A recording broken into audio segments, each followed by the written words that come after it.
KFNF, Oberlin, McCook. 1, 2,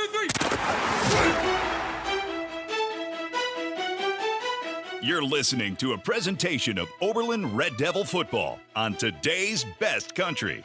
101.1 KFNF. Online at highplainsradio.net, on the KFNF mobile app, and streaming live on the 101.1 KFNF YouTube channel. Red Devil football is on the air.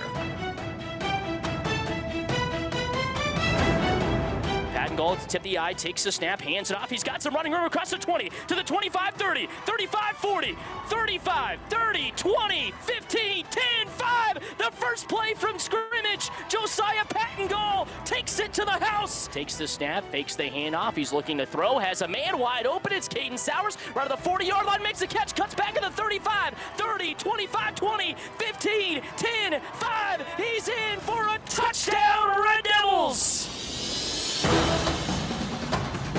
This is Red Devil football. Takes the snap, fakes the handoff, looking to throw, still looking. He launches a ball into the end zone. It's caught by Tyler Rossmeyer for a touchdown, Red Devils, from 19 yards out. Everybody flexed out to the right. He takes the snap, hands it off. Patton goal, weaving between everybody. He's got some running room. He's at the 30, to the 35, still on his feet to the 40, 35, 30, 25, 20, 15, 10, 5. See you later. Coverage of Red Devil football on 101.1 KFNF is brought to you by Aqua Shield Roofing, Colby Ag Center, Creative Collision, Colligan of Oberlin, Decatur Co-op, Decatur County Beef, Decatur Health, Farm Credit of Western Kansas, FNB Bank of Oberlin, Frederickson Insurance Agency, Kitchen Solvers of McCook, Nutrient Ag Solutions of Oberlin, Ray's Grocery, The Bank in downtown Oberlin,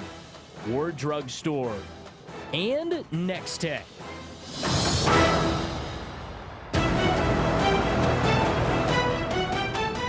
Now with the start of Red Devil Game Day, presented by Decatur Co-op. Here's Sam Knoll.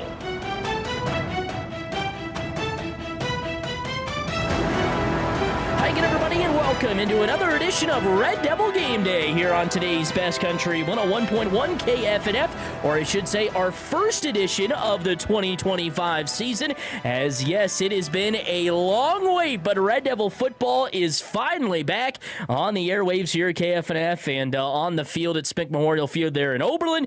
Over the next 8 weeks, it's going to be a lot of fun, a lot of high hopes for this Oberlin Red Devil team, and hopefully they can live up to them after a very great season last year. Yes, it's been almost, 10 and a half months since we last had Red Devil football on your airwaves as the Red Devils wrapped up the season last year on October 31st, 2024, and now we are set and ready to go for Week 1 action as the Red Devils match up with Northwest Kansas League opponent, the Greeley County Jackrabbits. I'm Sam Knoll. I'll be taking you through Red Devil Game Day here today. Kickoff coming up at 7 o'clock, so stick around. Coming up in Red Devil Game Day, we'll get you scores from this week and kind of look back at last season as well. We'll also take a closer look at the Greeley County Jackrabbits, and then we will also talk and sit down with head coach of the Red Devils, Blake Gehring. That's all coming up. And speaking of Blake Gehring, that's the biggest change in Red Devil football from last season into this year is a new head coach. Yes, head coach Brandon Hardwick has moved on, and head coach Blake Gehring is in for the Red Devils. Blake comes to Oberlin after being an assistant for a long time at Phillipsburg High School, and most recently, Phillipsburg had a great season. They upset Norton, played some really good teams very well there in the 2A ranks, and I'm sure Coach Blake Gehring brings a lot from there into 8-man football, and it should be an exciting season with Coach Gehring at the helm. The Red Devils coming off of a very impressive season last year, in which it saw them make their first playoff appearance since 2020. The Red Devils would make it all the way to the Week 9 round, where they would end up losing to Wichita County 54-0. And yeah, that might have left a little bitter taste in the mouth of the Red Devils. And not only that, especially losing 4 of their last 5 games to end the season as well. But overall, very successful season for the Red Devils, like I mentioned, making their first playoff appearance since 2020 and getting their most wins since the 2019 season. This year, they'll try to surpass that and maybe even come home with a district title crown. But the Red Devils this season are not going to be doing it without their main leader this year, and someone that last season had created so much offensive success and kind of a retuned offense for the Red Devils. They were looking for that offensive identity and finally have found it in turning and handing the ball off to Josiah Pattengall. And I'm sure Blake Gehring will get him involved in some more, kind of different situations than last year where Josiah really was just relied on to run the football. I'm sure he'll be involved in the pass game a little bit this year as well. But Josiah last season, kind of as the first full workhorse for the Red Devils in a long while, had himself a tremendous then sophomore season as Josiah had 182 carries for 1,285 yards and 17 touchdowns. He averaged 7.1 yards per carry and 160 yards per game. He absolutely dominated everybody. Seemed like anybody up and down the schedule really had a tough time stopping him, and Josiah not only could get it done with his feet, but he's very strong. Seems like he's able to plow over guys left and right and very shifty. Even when it looks like that hole is closed up, he's just able to break outside and cut it back and turn it into a touchdown. So Josiah, really asserted himself as one of the best running backs, not only in District 8 and in the Northwest Kansas League, but also in the state of Kansas, garnering first-team All-Northwest Kansas League honors last year. He was also honorable mention Keisha covered last season, and this year has started out as Keisha's 2025 8-man D1 players to watch, and certainly he's got a lot of hype, but put in a terrific summer of work. We kind of talk about it with Blake Gehring coming up in our interview here in just a few minutes, but he put in a lot of work over the summer, got bigger, got quicker, got faster, and he's ready to tear it up for his junior season. But there's also another headline on the offensive side of the ball, and it's weapons that the Red Devils had last year in different spots, or maybe some spots that they're used to, but weren't after last season, and that's the two-headed monster of Caden Sowers and Gage Willoughby. The Red Devils have Blake Gehring and kind of his staff have got together, and they've moved Caden from the fullback spot to the wide receiver spot. Gage Willoughby from the starting quarterback spot last year back to his home at wide receiver. If you can remember, that's kind of where he stepped up as a freshman a couple of years ago in 2023, was as a wide receiver, had a couple of big catches down the stretch. Last year spent most of his time as a quarterback, did see some action kind of as a running back as well as a receiver, but really was mainly the quarterback last season. But he's looking to really retool himself. He's grown a little bit, got a little bit heavier with some muscle and stuff like that as well. Gage coming off of a year as a receiver where he caught 2 passes for 46 yards and a touchdown. He also had 23 carries, 91 yards, and 3 touchdowns. And like I mentioned, that was mostly as the quarterback. So you're going to see some of those stats kind of be skewed a little bit because sacks still count. So really probably had a few more yards than that as well. But can't forget to mention Caden Sowers, who really became obviously the threat as the fullback last year, but a threat out of the backfield as kind of the guy they want to pass to. They didn't pass it to Josiah a lot out of the backfield last year. They gave that to Caden, and Caden lit it up. 7 receptions, 152 yards last season, and 2 touchdowns. Also had 60 carries for 238 yards and 6 touchdowns. And all 3 of those guys that I mentioned, Josiah, Caden, Gage, you could see him play anywhere as well. I could see, Gage moving in at quarterback at some points as well. So it'd be certainly interesting to see what head coach Blake Gehring has planned, and we kind of talk about with them coming up in our interview with him here in just a little bit. But the new quarterback for the Red Devils this year is the backup from last season, Brady Gehring. Yes, the 5'10", 140-pound sophomore will get the start at quarterback this year. Didn't see much time kind of in scrub action last year. Just threw 3 total passes and was 0 for 3 and just had a couple of carries, but he did step in as a receiver at some points as well. But Brady brings a very athletic presence to the backfield there to go along with the likes of Josiah and then his 2 receivers on the outside, Caden Sowers and Gage Willoughby. But the biggest thing, the biggest loss from last year going into this year for the Red Devils is Tyler Osmeyer. Tyler ended up breaking his ankle over the summer playing some travel basketball. He will be out this whole season for the Red Devils and certainly will be missed, as on the offensive side of the ball, Tyler was a first-team All-Northwest Kansas League tight end, where he caught 8 passes for 181 yards and 1 touchdown, and was really looking to be kind of added into that offense this year and pick up right where he left off. But he'll sadly have to be out with a broken ankle this season, but we all know, Tyler, he will be very prevalent on the sidelines and in his leadership role. So filling in for him at the tight end spot will be Cohen Anderson this year, and you can't forget about the big guys up front that include Gus Emmett, Caden Shaw, Rustin Bailey, a few others going to be thrown in the mix as well. Rustin coming off of a first-team All-Northwest Kansas League vote last year as a offensive lineman.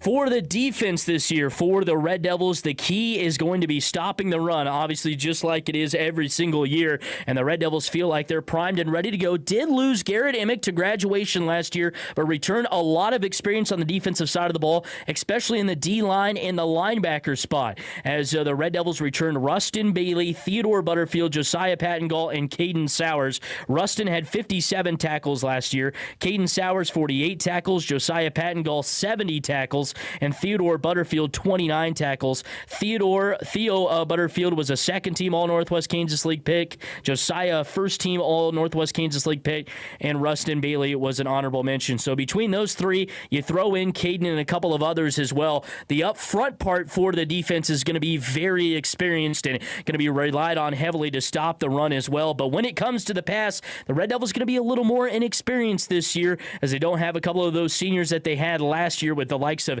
Jesse Hendrickson and Talon Savage and a few others back there. It's kind of a whole new secondary for the Red Devils with Christian Smith, Titus, Gage Willoughby, and Brady Gehring back there this year slated as the starters. A few others going to be thrown in the mix, but head coach Blake Gehring says he believes in them, and they've showed really, really good things in practice, including on the communication side of things. And once again, we'll hear from Blake Gehring here in just a second, kind of get his thoughts on everything. So the key for the Red Devils this year, obviously going to be stopping the run, and they feel like they can do that. Getting to the quarterback, that was something that they did such a good job of last year. I think teams really had to adjust to them because the Red Devils ends were able to just get to the quarterback so well. And I think you're going to see kind of Theo, Rustin, maybe even Caden Sowers and a few others get on the line, but as well as play linebacker, they kind of can rove all the way around. And that's a good thing about playing 8-man football. You can kind of do that as well. You don't kind of have to be stuck in your same position. So certainly will be interesting to see here tonight. The Red Devils last year in this game against Greeley County took down the Jackrabbits 54-0, put up 26 in the first quarter, 24 in the second. They'll try to do the same thing here tonight. All right, we'll take a quick break. When we come back on a Red Devil Game Day presented by Decatur Co-op, we'll take a look at our first edition of the 8-Man Blitz and take you around the state with all the scores from this week, kind of get you all the upcoming matchups from this week and preview everything going on in the state of Kansas in 8-Man Division 1, as well as take a look at some of the area schools that are in action here tonight. It's the Red Devils and the Greeley County Jackrabbits, and it's coming up in just a few minutes. Keep listening to Red Devil Game Day presented by Decatur Co-op here on 101.1 KFNF. Here come the men in black trucks for all your home needs. Say no to bad roofs. Say yes to AquaShield Roofing. With over 17 years of providing A-plus services. Roofs, siding, gutters, windows, doors, and spray foam insulation. Plus, AquaShield Roofing offers a workmanship warranty. For your free estimate, give them a call at 785-475-2533. AquashieldRoofing.com. Here come the men in black trucks for all your home needs. Ever wonder why some people have a spring in their step? It's simple. Fuel. Quality fuel from Decatur Co-op. Without the right fuel, your day can feel like a drag. But with Decatur Co-op's premium Fieldmaster diesel or unleaded fuel delivered straight to you, those days of sluggish starts are over. Serving Northwest Kansas and Southwest Nebraska, they keep you moving. Check out their bulk fuel delivery today. Premium fuel and service you deserve at Decatur Co-op, with a location near you.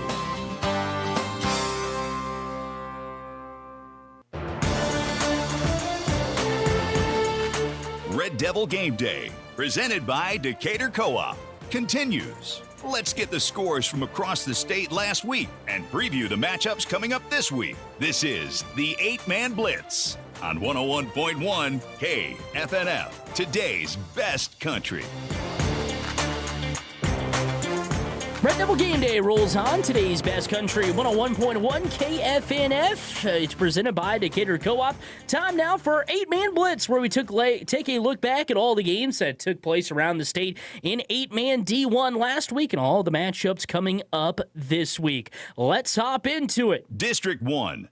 In District 1 last week, Cedar Val Dexter takes down Udall by a final score of 54-0. Flint Hills wins in a close game 26-20 over Central Burden. Flint Hills picking up the win on the road there. St. Paul's winning on the road as well, 52-18 over Northeast Arma. Marmaton Valley wins at home in a rivalry game against Oswego, 44-25. Oxford taking down Sedan 48-0. So Oxford picking up where they left off after a successful season last year. And Argonia Attica stunning West Elk at home. West Elk, I know, lost a lot from graduation, but still a very tough program. And Argonia Attica takes them down 60-12 to open up the season. Week 2 action for District 1. Cedar Val Dexter on the road this week, taking on Flint Hills and a pair of 1-0 teams there. Central Burden at 0-1 on the road, taking on Argonia Attica at 1-0. Northeast Arma on the road at 0-1, taking on Crest High School, who is 1-0. St. Paul on the road, taking on Oswego, who is 0-1. St. Paul at 1-0. Pair of 0-1 teams meeting up as Udall goes on the road to take on Sedan, and Oxford at 1-0 is on the road taking on West Elk. District 2. District 2 action from last week. The Redskins of Little River picking up after a kind of a disappointing end of their season last year, but they get the win 50-0 over Chase County, a team that went 7-3 last year. So big win for Little River to open up the year. Flint Hills, as you know, went in that close game 26-20 over Central Burden. Linden, the state champs from 2 years ago, blitz Pretty Prairie 52-0. Madison at home taking down Lebo in one of the many game of the weeks last week, 51-20. Berlin game all over Northern Heights, 52-12. And Crest taking down Yates Center, 48-28. District 2 action coming up this week. Flint Hills at home taking on Cedar Val Dexter. Chase County making a long trip out to take on Kiowa County. Chase County at 0-1 meets up with Kiowa County there. Frankfort at 0-1 on the road taking on Linden, who is 1-0. Madison and Hartford meeting up. Madison on the road at 1-0. Hartford at home at 0-1. Northern Heights on the road to take on Lebo. Northern Heights at 0-1. Lebo at 0-1 as well. Marmaton Valley 1-0 on the road to take on Yates Center, who is 0-1. District 3. District 3 action from last week. Center High School losing to Canton Galva. Kind of had a disappointing season last year, but Canton Galva picks up a 48-0 win there in week number 1 over Center. Central Plains, runner-up in 8-man D1 last year, takes down Maxville 46-0. Hanover, in one of the many game of the weeks last week, takes down El Saline 32-8. Thought that was going to be an offensive game. Turned out to be a defensive battle between those two. Gossell all over Wakefield by 20, 50-30. Little River, as you know, taking down Chase County 50-0. And Rural Vista taking down Solomon on the road 52-6. District 3 action coming up this week. Canton Galva with a true test in week 2 as they'll travel on the road to take on Hutchinson Central Christian. Both of those teams 1-0. Central Plains, the runner-up last year, and D1 meets up with the runner-up last year in D2, Victoria. Victoria at 1-0, Central Plains at 1-0. El Saline, who starts the season with 3 straight road games, on the road this week, traveling to Osborne to take on the Bulldogs. El Saline at 0-1, Osborne at 1-0. Gossell on the road after a win last week. They will take on Center Lost Springs. Gossell 1-0, Center 0-1. Little River meeting up with Rural Vista in certainly a game that's caught up a lot of attention. Redskins looking to pick up after a big win last week. Same thing for Rural Vista. Both of those teams 1-0. And the Gorillas of Solomon are on the road taking on Wakefield. Both of those teams at 0-1. District 4. District 4 action from last week, our only overtime game of the week last week, and it was Clifton Clyde coming out on top in that one on the road, taking down Frankfort, who was a semifinalist in D2 last year. Clifton Clyde with the win 34-28 in overtime. Lakeside wins in a close one over Pike Valley, a game that came down to the fourth quarter.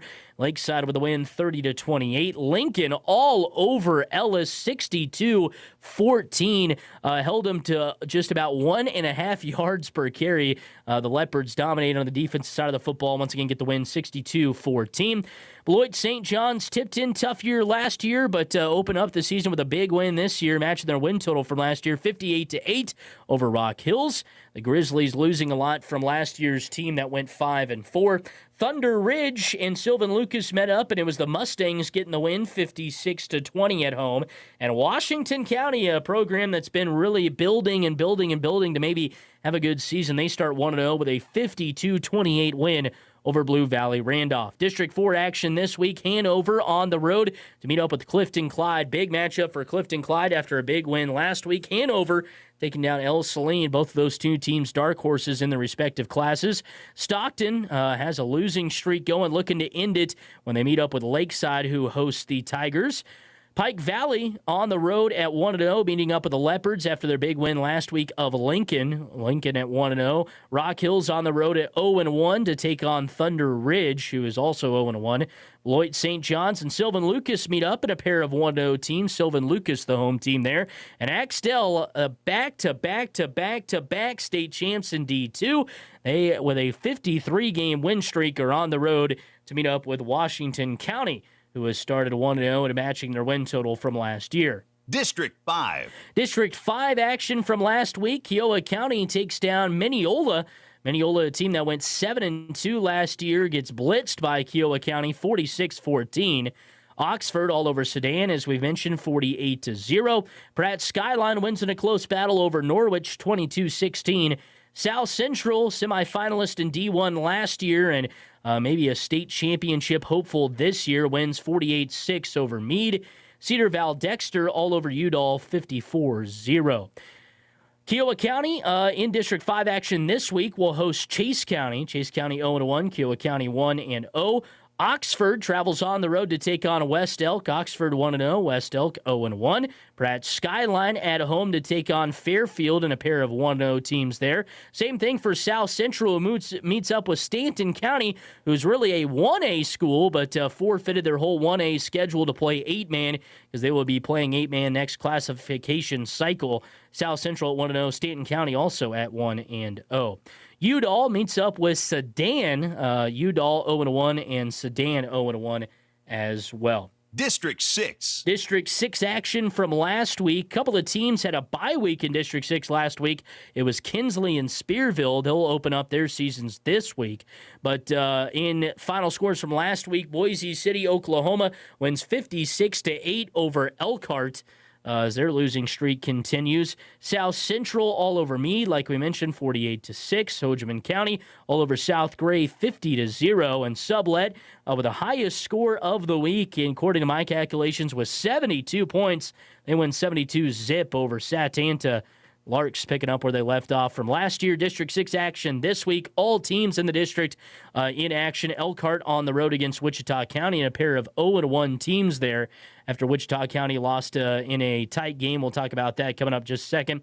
Maxville at 0-1 on the road taking on Kinsley, who opens up their season this week. Kinsley went 6-3 last year. Hojiman County 1-0 on the road to meet up with Meade. South Gray at home taking on Satanta, and a pair of 0-1 teams there. Spearville, who opens up their season at home. They went 2-7 last year and had a bye week last week. They take on Mineola, who went 0-1. And Sublet picking up where they left off last year on the road again this week as they'll travel to Deerfield. Sublet 1-0, Deerfield 0-1. District 7. All right, District 7 action from last week. Lincoln taking down Ellis 62-14. La Crosse squeaking out a close one there against St. John on the road, 28-24. And Wichita County, who met up with last year's state champ in 8-man in Colorado, Haxton, Colorado. And the Bulldogs of Haxton won 56-32. It was just a 2-point game entering the fourth quarter, but Haxton outscores the Indians 26-0 in the fourth quarter. So Wichita County losing 56-32 there. Victoria, the runner-ups in D1 last year, all over Ness City, 50-0. St. Francis in a tight game that they ended up pulling away and walking out with a win, 25-8 over the Bulldogs of Quinter. Hill City on the at home loses to Trigo 30-20. Golden Eagles return a lot from a team that started this season 0-4, but really rallied back, ended up losing to Hill City in the postseason, but they get the revenge there, 30-20 win. District 7 action this week. Ellis hosts Hill City at home. Pair of 0-1 teams meeting up. Logan Palco on the road to meet up with the Lacrosse, maybe a game to watch out for, as the Trojans at 1-0 and the Leopards of Lacrosse at 1-0 as well. Elkhart on the road at 0-1, taking on Wichita County, who's 0-1. Ness City on the road to take on St. John's. Both of those teams 0-1 as well. And then Wallace County at 1-0 is on the road to take on Quinter after their game last week where they hung in it with the Indians, just couldn't score. District 8. All right, making our way into District 8, Rawlins County blitzes Dighton 46-0. We'll talk more about that game coming up in our 8-man opposition.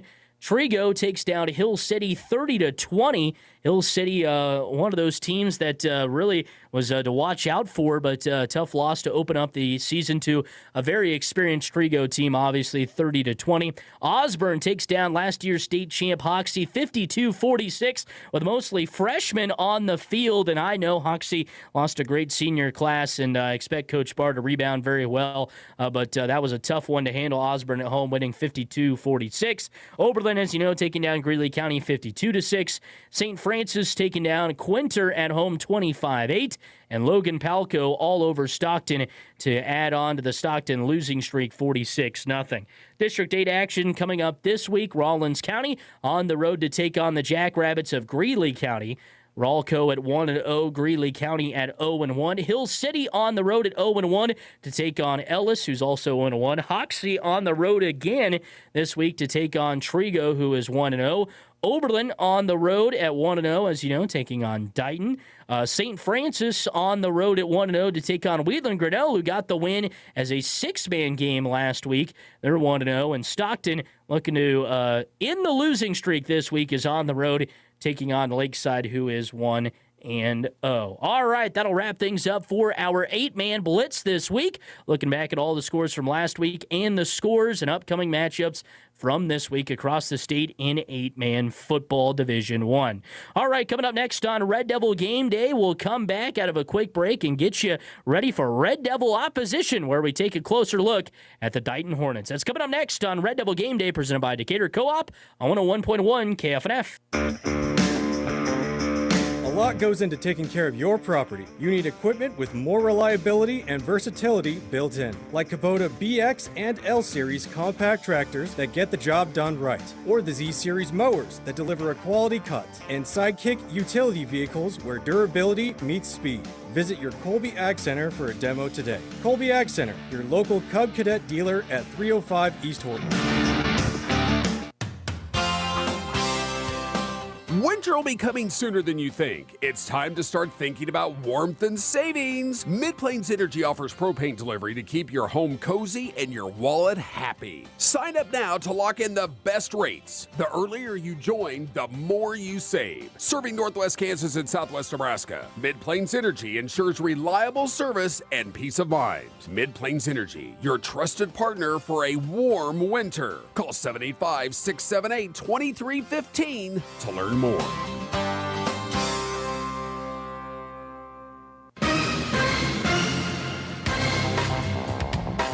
Red Devil Game Day, presented by Decatur Co-op, continues on 101.1 KFNF, today's best country. Let's take a closer look at tonight's opponent with Red Devil opposition. Red Devil Game Day here on today's Best Country 101.1 KFNF, presented by Decatur Co-op, continues as we're getting closer and closer to kickoff here in Dighton as the Hornets and the Red Devils square off to do battle here in this Northwest Kansas League matchup. Time now for Red Devil opposition, where we take a closer look at tonight's opponent, the Dighton Hornets. The Hornets come into tonight with a record of 0-1, which if you've kind of listened to a lot of our broadcasts recently and understand 8-man Kansas football, Dighton starting 0-1 is certainly something that sent some shockwaves across the state, as the Hornets have been red hot over the last few years. They've won 37 games over the last 4 years and played in 2 state semifinal games and 2 sectional appearances as well. So they have certainly been a team that has been capable of winning a state championship everywhere, and it's just came up a little bit short. But they've been certainly a hot team. So for them to start 0-1, it's certainly an interesting kind of factoid to start the year. The Hornets went on the road to take on Oberlin common opponent Rawlins County, as the Buffaloes whooped up on the Hornets 46-0. It was only 14-0 after the first quarter, but that's when Rawlins County kicked things in gear, putting up 32 unanswered points in the second quarter to walk away with a win 46-0. And last year those two teams met up, and obviously each of them have kind of graduated a great senior class, but it came down to the wire, and it was only a one-score win there for Dighton. They beat Rawlins County 38-24 last year. As well, I guess two-score game there. 38-24, Dighton got the win. But it was back and forth, and Rawlins County kind of fumbled down the stretch a couple of times, and that allowed them to win. So certainly very interesting to see Rawlins County come out on top 46-0. But as you kind of dive a little deeper, you understand why. The Hornets are, like I mentioned, graduated a lot from last year's senior class that won a lot of games for this team over the last 4 years, and even some others beyond that as well. But here's just a few of the starters that Dighton lost coming into this year. Daniel Kramer, he was first-team Northwest Kansas League quarterback, second-team Northwest Kansas League punter. Peyton Redburn, first-team NWKL center, honorable mention linebacker. Rydland Price, first-team defensive lineman, second-team running back. George Von Linrod, first-team linebacker, second-team running back. Noah Romer, first-team kicker. Boston Scheimer, second-team offensive line, honorable mention DN. Jack Jenkinson, second-team tight end, honorable mention secondary. And Rodrigo Ortiz, second-team secondary. So you lose all of those guys that just completely made up the whole entire honors for the Northwest Kansas League last year. It's understandable that you're going to be going through some growing pains, but still, Coach Ken Simon, who has made his way here into his 11th season with a record of 92-54, has got himself an athletic ball club with a couple of big returners as well.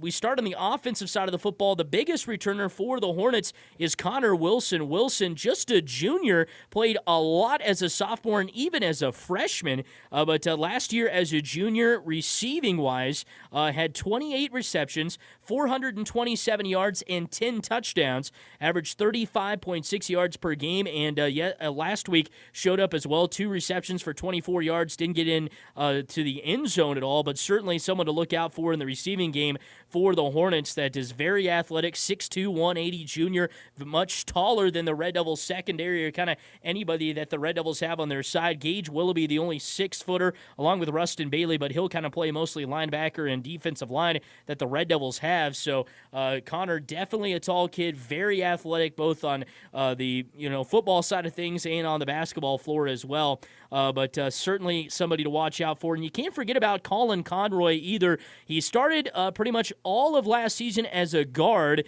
Didn't see much of him in the game plan, but last week he did have a catch for 31 yards, a little bit of a trick play, but hey, if Coach Ken Simon thinks it'll work again this week, I wouldn't be surprised to see Conroy in there. He's kind of a sturdy guy, 5'11", 170, and a junior, and certainly kind of knows, how to play in those big games. So wouldn't be surprised to see him maybe get involved in the offense. Those are the only 2 returners on the offensive side of the ball for the Hornets, and they're made up of a lot of guys that saw some action in the garbage time last year, but haven't really played a ton. And we start out with the quarterback, Weston Johnson, last week for 4 of 12, 53 yards, no touchdowns, 2 picks. Last year didn't throw a pass, saw a lot of time as a running back, though, with just 7 carries for 21 yards. Last week had 7 carries for 10 yards. Austin Bradford takes over the running back duties, one of the running back duties. He just had 3 carries for 6 yards last week. And Sean Redburn, who did see a little bit of action last year as well, kind of came in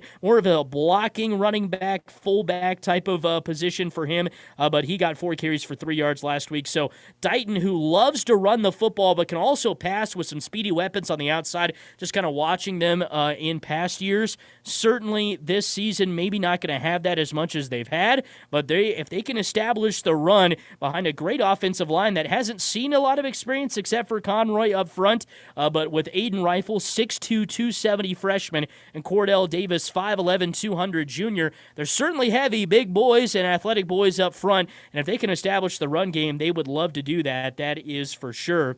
On the defensive side of the football, just one returner over there, and defensively, that it started defensively last year, and that was Connor Wilson. Wilson, 82 tackles last season.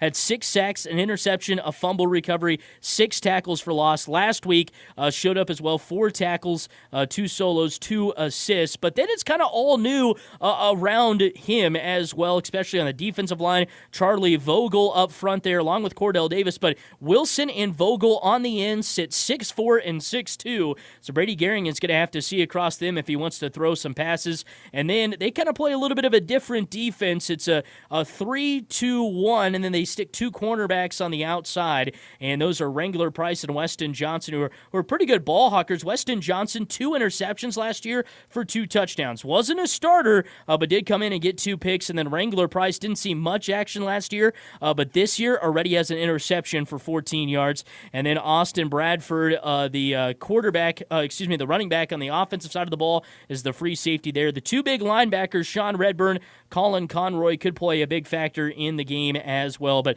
like I mentioned, not much experience playing-wise coming back for the Hornets this season, but they do have a lot of experience in the fact that these guys have been around the program for a while. They understand what Coach Simon wants, and yeah, they didn't play a lot last year because of that heavy senior class, but they certainly understand what's going on and are going to be well coached, and Blake Gehring brings it up in his interview, as we'll talk with him in just a second. But the Hornets last year went undefeated and were 11-0 before losing to Victoria in the sub-state round of the playoffs.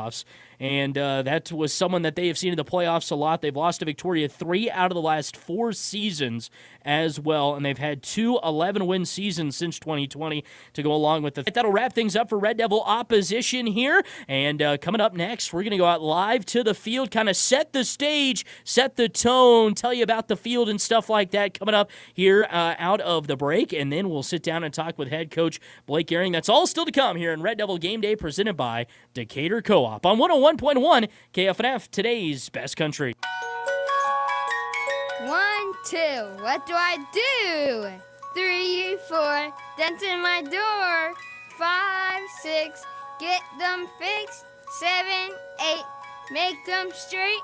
9, 10, paint it again. Got a dent, scratch, or crunch? Don't stress it. Bring it to Creative Collision, where they make child's play out of bodywork. Stop in on North Highway 83 in Oberlin, Kansas, or call 785-470-2130.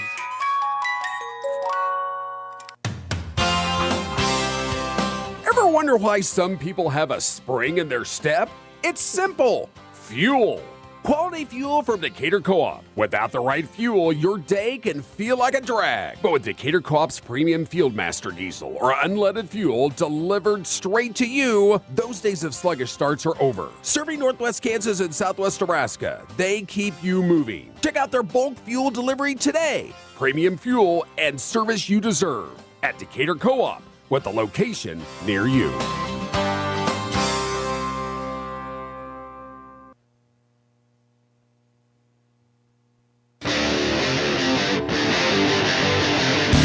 The Red Devils play here on today's best country, 101.1 KFNF. Hi again, everybody, and welcome here from Dighton, where both teams have retreated back into the locker room, and we are just about set and ready to go for some football here. Just about, I guess not almost set and ready to go, but about 20 minutes left on the pregame clock.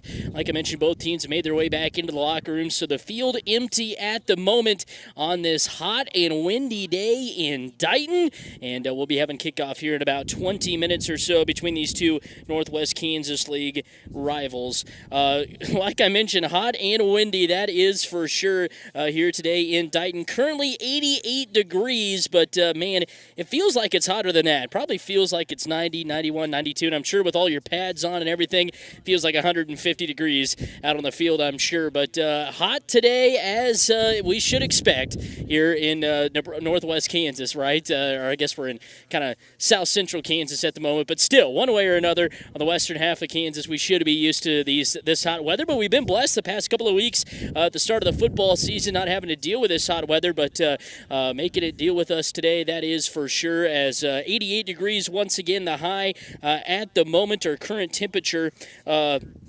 Throughout the contest today, it'll get about as low as 80 degrees, so certainly will cool off a bunch as the game gets started. And the way the field is set up here at Dighton, it runs north to south, and the school sits to the west. So once the sun kind of peaks its head below the school will provide a bunch of shade onto the field and certainly cool it off. So kudos to Dighton for having it kind of like that, running it to north to south. You don't have to look into the sun at any point, driving one way or driving to the other. When you have the football. But, once that sun will set here behind the school, it'll slowly provide a bunch of shade out there, and there's certainly just a little bit of shade from kind of this weight room / utilities area that we're actually stationed on for our broadcast spot today. It has pushed some shade out there to just about the field of play, but it has covered up most of the out-of-bounds area. Beautiful field here at Dighton. If you've never been down here, they got a beautiful 80-yard field in the middle of their track. Their track, you can tell, has just been put in a few years ago. I know they went through some renovations 2 or 3, maybe even 4 years ago on their gymnasium. Got a new kind of cafeteria area, and then they got some other buildings as well, new weight room along with it as well, and kind of all sits out here right next to the track. And the track, I'm sure, got redone at that time. It's a beautiful red track that stripes its way all the way around the football field, nice and painted, all white except for the goal lines, which are painted orange, and it is going to be a beautiful day for football here in Dighton. Maybe a little bit of hot, maybe a little bit windy. Like I mentioned, almost 90 degrees here, current temperature, wind coming out of the south at 16 miles an hour, constant 27-mile-an-hour gusts. And when it gusts, you can feel it as I'm standing up here kind of pushing up against the wind, that is for sure. But I know that wind will kind of slowly die down as we get closer and closer to kickoff as well. But a beautiful night for football here in Dighton, and it should be a good one. For the Red Devils tonight, the key, stopping the run. Just kind of watching Dighton go through their walkthrough here before they really want to run the football. Obviously had to throw it a little bit last week against Rawlins County, because Rawlins County did a good job of stopping the run, just held them to 19 rushing yards, and so they had to go through the air, got 53 yards through the air, but you got to think most of those 53 yards, I should say, came from Colin Conroy with 1 reception for 31 yards, and Connor Wilson with 2 receptions for 24 yards. So you take those away, not the best balanced team that the Hornets want, that is for sure. So if the Red Devils can stop the run, maybe force them to pass, get a couple of interceptions, couple of turnovers like they did last week, the Red Devils will be in business. The Red Devils did such a great job keeping the Jackrabbits on their half of the 40. If they can back the Hornets up against their own end zone, certainly adds a lot to the game. We'll take a quick break. When we come back, we sit down and talk with head coach Blake Gehring. That's coming up next here on 101.1 KFNF and the Decatur Co-op pregame show. Hi, this is Matt Osmeyer, your Culligan dealer for Rawlins, Decatur, and Norton counties. As we begin another fall sports schedule, we want to wish the best of luck to all area athletes. Culligan of Oberlin is a proud supporter of school activities, and we want to encourage the community to come out and watch all our talented area students participate in all their school activities. And remember, if you have questions about the water in your home, call me for free water analysis at 785-475-2471. Culligan, better water, pure and simple. Winter will be coming sooner than you think. It's time to start thinking about warmth and savings. Mid-Plains Energy offers propane delivery to keep your home cozy and your wallet happy. Sign up now to lock in the best rates. The earlier you join, the more you save. Serving Northwest Kansas and Southwest Nebraska, Mid-Plains Energy ensures reliable service and peace of mind. Mid-Plains Energy, your trusted partner for a warm winter. Call 785-678-2315 to learn more.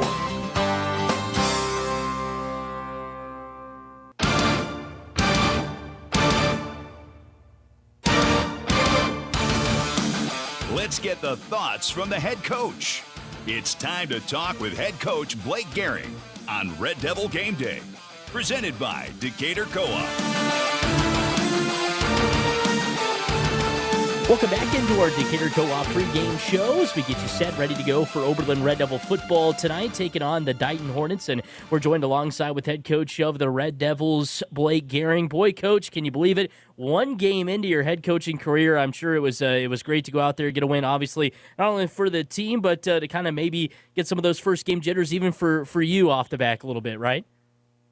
Yeah, for sure. It felt good to get out there and go out and compete on a Friday night, that's for sure.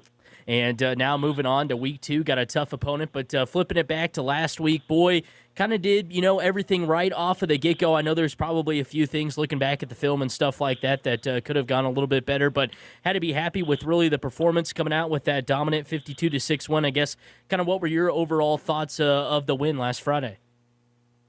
I thought the energy was kind of the difference. I kind of talked to you last week about getting to see the guys, in a live setting where we're going out and just competing against another team. And, I thought they responded well. It helped being at home with the crowd and being a little comfortable. So this week, hopefully we can bring that energy on the road with us. But I really thought that was kind of a positive sign. And, where I really thought you set the tone, obviously, kind of like you said, energy-wise, but defensively, it seemed like, from the get, obviously you guys go down and score first, but Greeley County was kind of, running around, didn't really know where to go offensively because you guys were ready from the jump defensively. And, boy, Coach Breth put in a good program, didn't he? Oh, yeah. We, he had a great plan going in, Coach Breth did, and, we knew we were going to make mistakes, with with it being week 1, mistakes are going to happen, but we preached to them, really all summer and early on that, if you play with good energy on defense and you run to the football, good things will happen. And I thought that's what showed out. Boy, and you got a defensive touchdown last week. Always to get one of those in week 1 is always great. Theo hopping on the ball there, and I thought he had a tremendous game. It seemed like no matter where he was always right next to the guy in the backfield, and that's really what you want out of him, out of, kind of his position, right? Yeah, I hate to repeat myself, but, that kid, he's always going to play with energy, and I had mentioned that to you before. He always plays with energy, and good things happen when you do that. When you run the football and, you're playing at 100 miles an hour, good things happen. And that was awesome to get him his first touchdown. He said that I think he said it on the sideline, but he definitely said it after. Like, that was my first career touchdown ever. I had never scored a touchdown before, so that was awesome. Yeah, that certainly was, and kind of the way it all happened, and for you guys to stumble on the ball. I mean, anytime they really kind of tried to run that option play, you guys were really on top of it and just understood. And obviously it starts up front, goes back to your linebackers too, and just everybody, the defense as a whole, they just kind of understood, what your plan was and really what Greeley County was going to do, weren't they? Yeah, he, Coach Breth, we actually did an option defend drill earlier that week, just so everybody was understood their assignment when we saw option. And, on Theo's touchdown, Rustin Bailey does a great job. He goes up, blows up the quarterback just like he's supposed to, gets a hand on the ball, and bounced our way. And, boy, offensively, couldn't ask for a better start, putting up 52 points in the first game. Obviously, you want to put up a bunch of points every single week, and so it's good to get kind of that ready and going. And, you could do it through the air or on the ground, so had to be happy with the way the offense kind of played there on Friday, weren't you? Yeah, absolutely. I really thought that we executed pretty well. Obviously, there's always some things we can go back and do better. But for the first week, I thought the execution was pretty good. We got a couple in the air, which is nice, just making defenses respect that we can do that. Running the ball, I thought we did an excellent job. Talking here with Coach Blake Gehring of the Oberlin Red Devils before they take on the Dighton Hornets here tonight. And you kind of mentioned it through the air and making the other team respect that. Obviously, they know Josiah's back there, and he's a workhorse, and he can do everything. He could run it 30 times and get you the win that way. But the fact that Brady's able to pull that ball sometimes, or even a design pass for him, and he's got Gage and Cade on the outside to have that kind of in your back pocket to go along with Joe is huge throughout the rest of the season, isn't it? Yeah, we want to be a complete football team, and that takes 8 guys that are out there on offense. We know it starts up front, but if we can make teams respect our skill guy, the other ones other than Joe, and we know what Joe's about. Like you said, he can tote the rock as many times as we need him to. But if we can spread the defense out, it's only going to make lanes for him even bigger. And we kind of talked a little bit about it after the game, how big Gage was, obviously, receiving-wise, and then taking a kick return for a touchdown. I mean, that's just what Gage does, so athletic and can really make a play at any moment and bust a play out like that at any moment. But you kind of mentioned how, moving him from quarterback to receiver was a big thing for him, but he really embraced it, and it showed there on Friday night, didn't it? Yeah, I can't be more happy with how he's taken that move and how he's accepted that role. And, he makes big plays for us. Like you said, he's an athletic kid. He's a fast kid. He's probably one of the fastest kids in the league. And the more space we can get him in, the better. That's why we like him on kick return. We like him out at the receiver spot.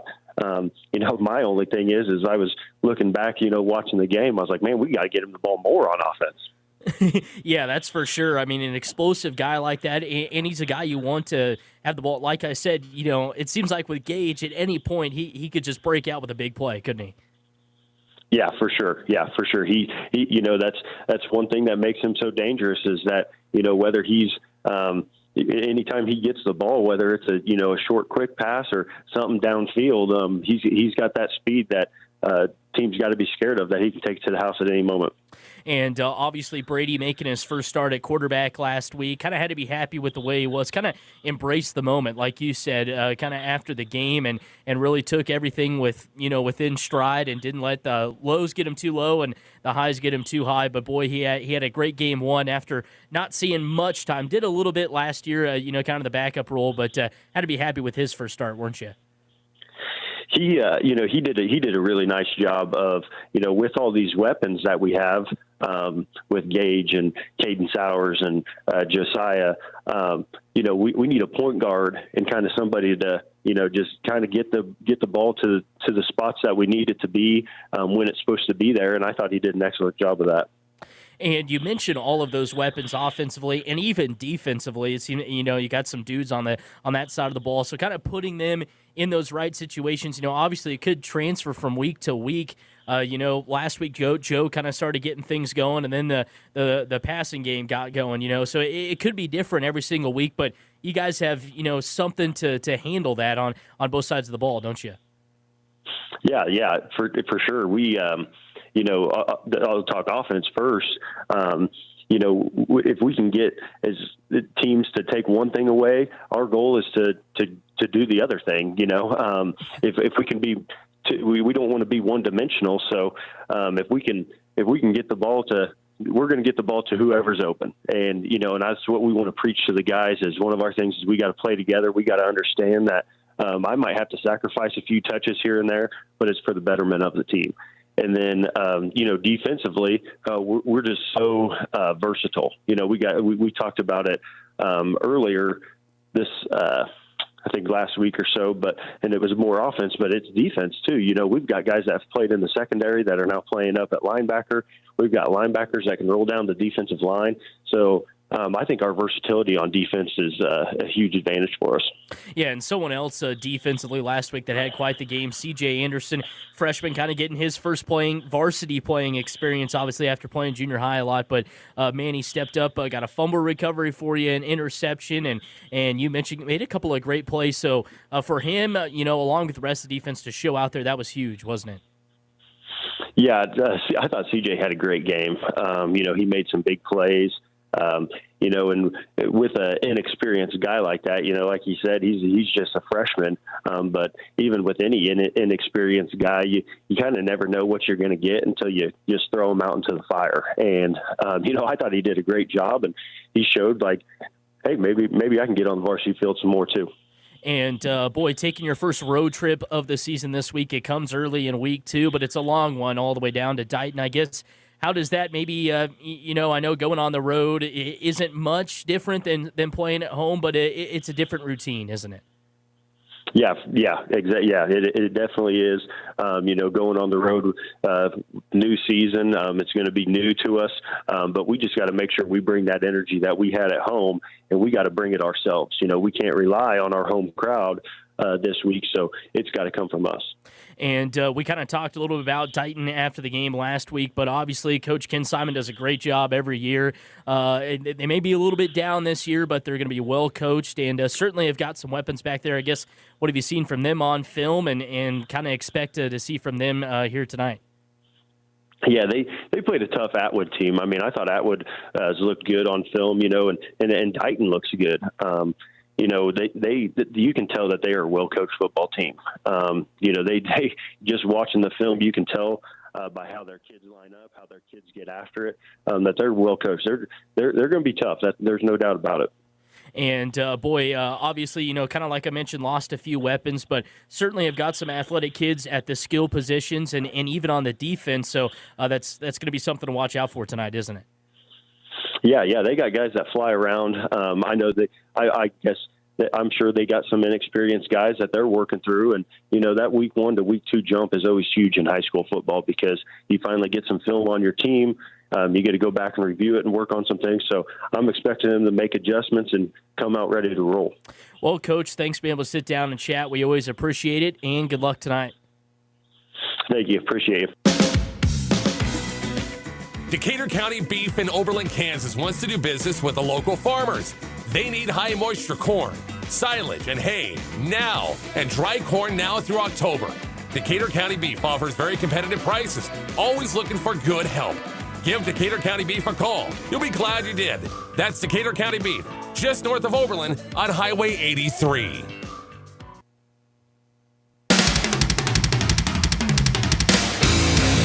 Red Devil Athletics on today's best country, 101.1 KFNF.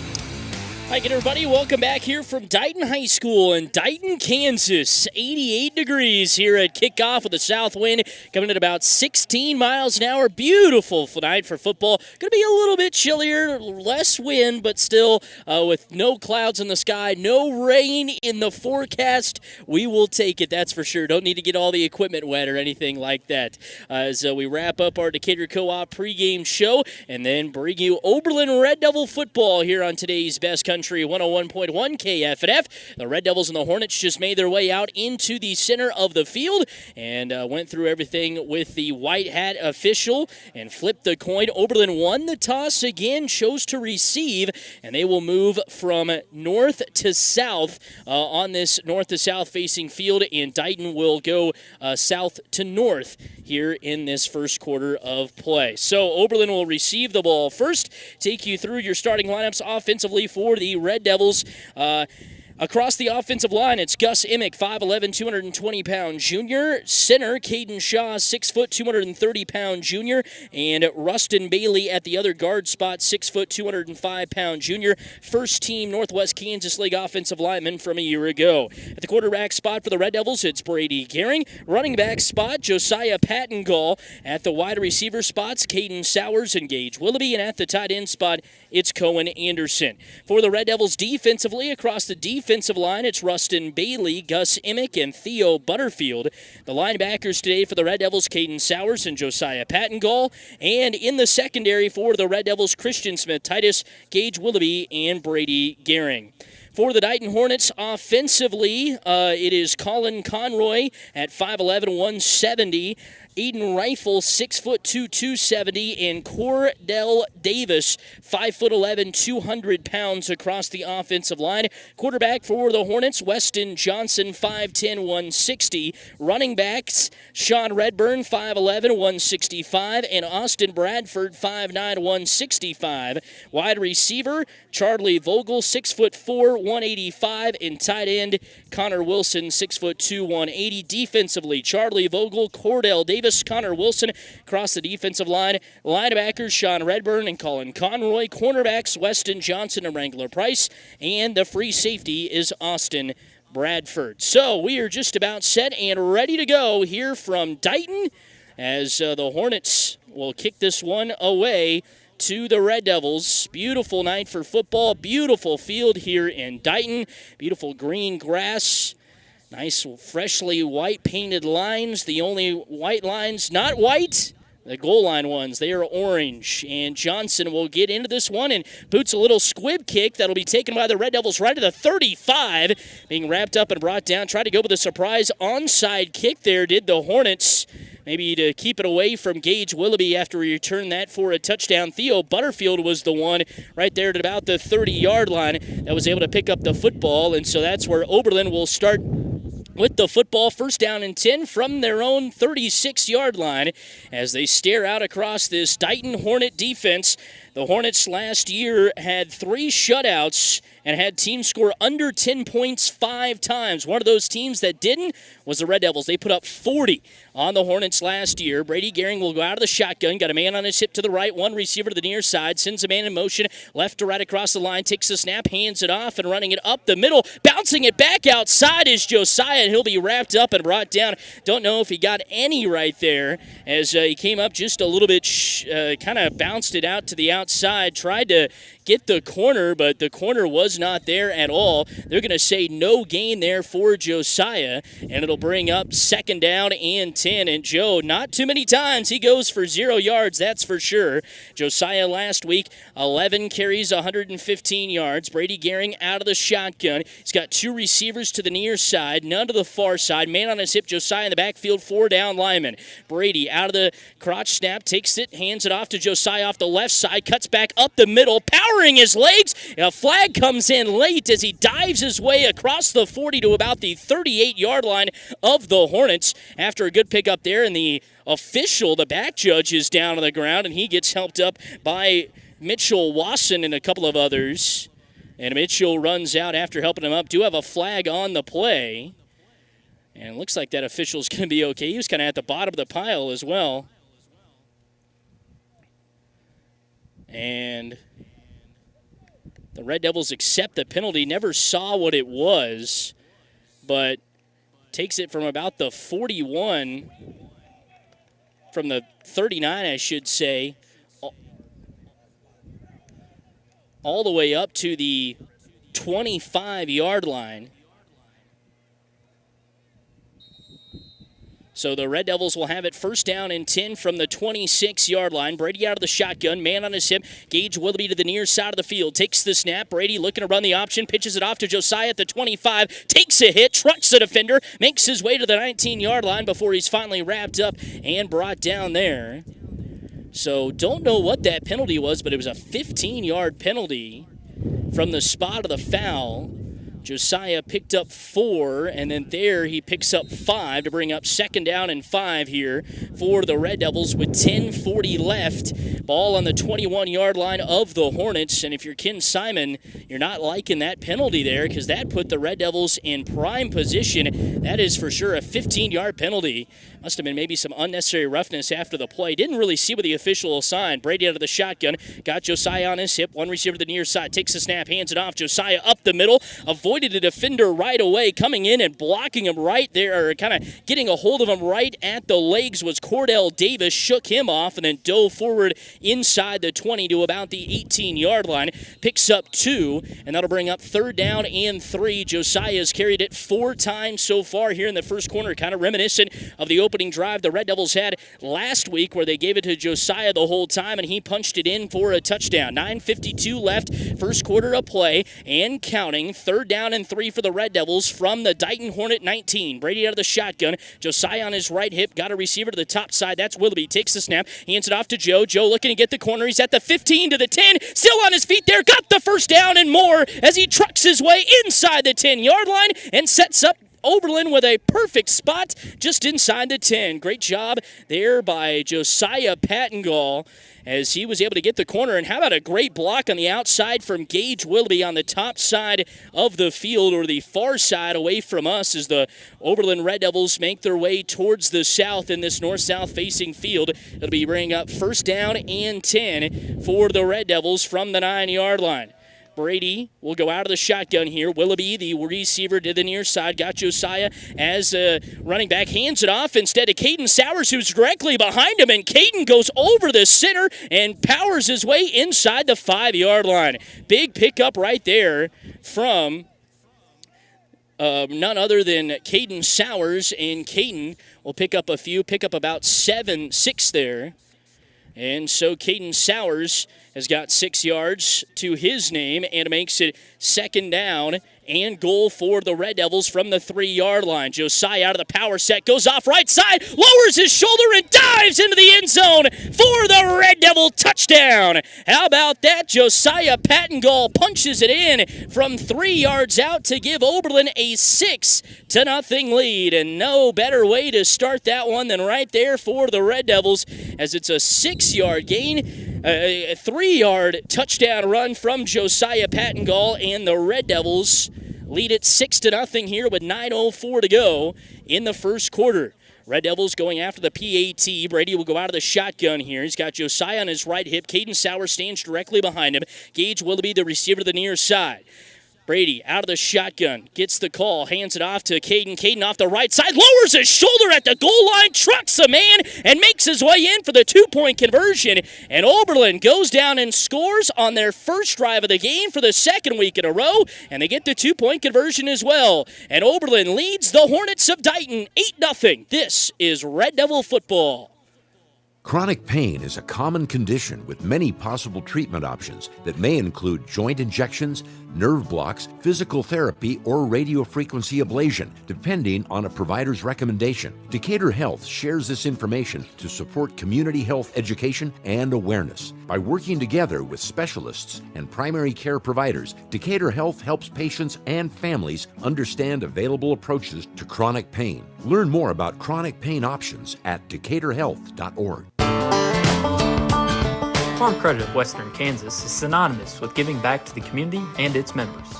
Whether it's attending events such as wheat plot tours, serving on various boards and committees, volunteering at local county fairs, or delivering $5.5 million in cash patronage checks, Farm Credit of Western Kansas is community driven. Stop in at 1190 South Range in Colby or one of our convenient outpost offices.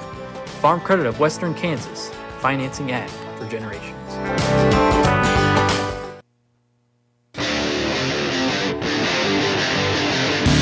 The Red Devils play here on today's best country, 101.1 KFNF.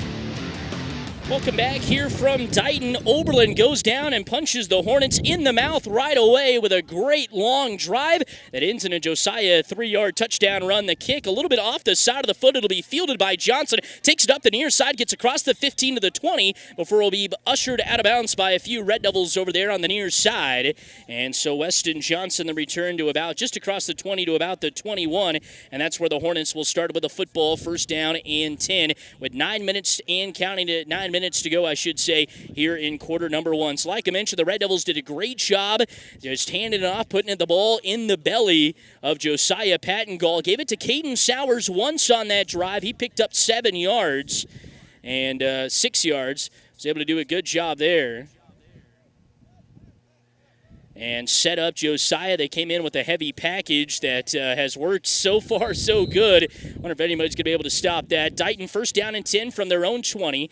Out of the shotgun is Johnson. Takes the snap, and the handoff to Bradford was mistake. It'll be picked up by the Red Devils, and Cohen Anderson is going to run it all the way into the end zone for a touchdown. Back-to-back weeks, the Red Devils have scored a defensive TD in the first quarter, and they lead 14-0. Are you kidding me? The handoff between Johnson and Bradford went awry, and I think Cohen just came in, ripped the ball out of Bradford's hands, and takes it in for the 20-yard fumble recovery for a touchdown. How about that? So 14-0 Red Devils with 8:53 to go in the first quarter to play. Are you kidding me? Cohen Anderson. Like I mentioned, the handoff went a little bit awry. And now the Red Devils will try to go after a two-point conversion again here. Brady out of the shotgun. Receiver to the near side is Willoughby. He's got Pattengall on his right hip. Sowers stands directly behind him, just behind the 10-yard line. Brady out of the shotgun, takes the snap, hands it off. Sowers up the middle, off the left guard, and he's into the end zone for the two-point conversion. And just like that, not even 4 minutes into the contest, the Red Devils have a two-score lead, 16-0. This is Oberlin Red Devil football. Banking should be simple and convenient. With FNB Bank, it is. Whether online, by phone, or with a debit card, accessing your money has never been easier. Imagine managing your finances from the comfort of your home or on the go with just a few taps. FNB Bank in Oberlin, Kansas makes it all possible, ensuring you have control of your banking 24/7. Experience the convenience of modern banking with FNB Bank. Visit fnbbank.com today.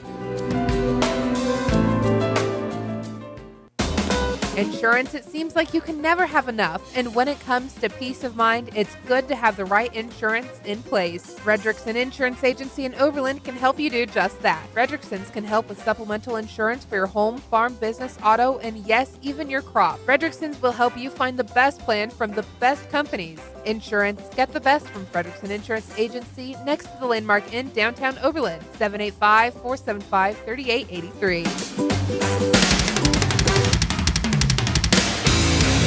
Red Devil Athletics on today's best country, 101.1 KFNF. So what a start from the Red Devils, 16-0. They lead with 8:53 to go. A little bit of a squib kick that'll die just in front of the 15-yard line and then backspin its way out of bounds.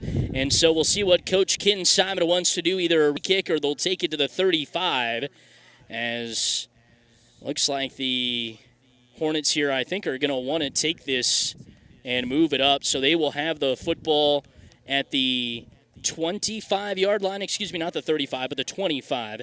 So the Hornets will have it first down and 10 at the 25. They only ran one play, and it resulted in a turnover after the handoff between quarterback Weston Johnson and Austin Bradford. Kind of went off of Bradford's hand. He was able to recover it for a second, but then Cohen Anderson just rips it out of his hands like a gorilla and just runs it into the end zone. Johnson out of the shotgun here, got a man on his hip, takes the snap, fakes the handoff. Bradford up the middle of the field, got some running room, and then he's wrapped up. No, slips the tackle of Pattengall, and then he's blown up by Caden Sowers on the near side and pushed out of bounds just right at about the 30-yard line.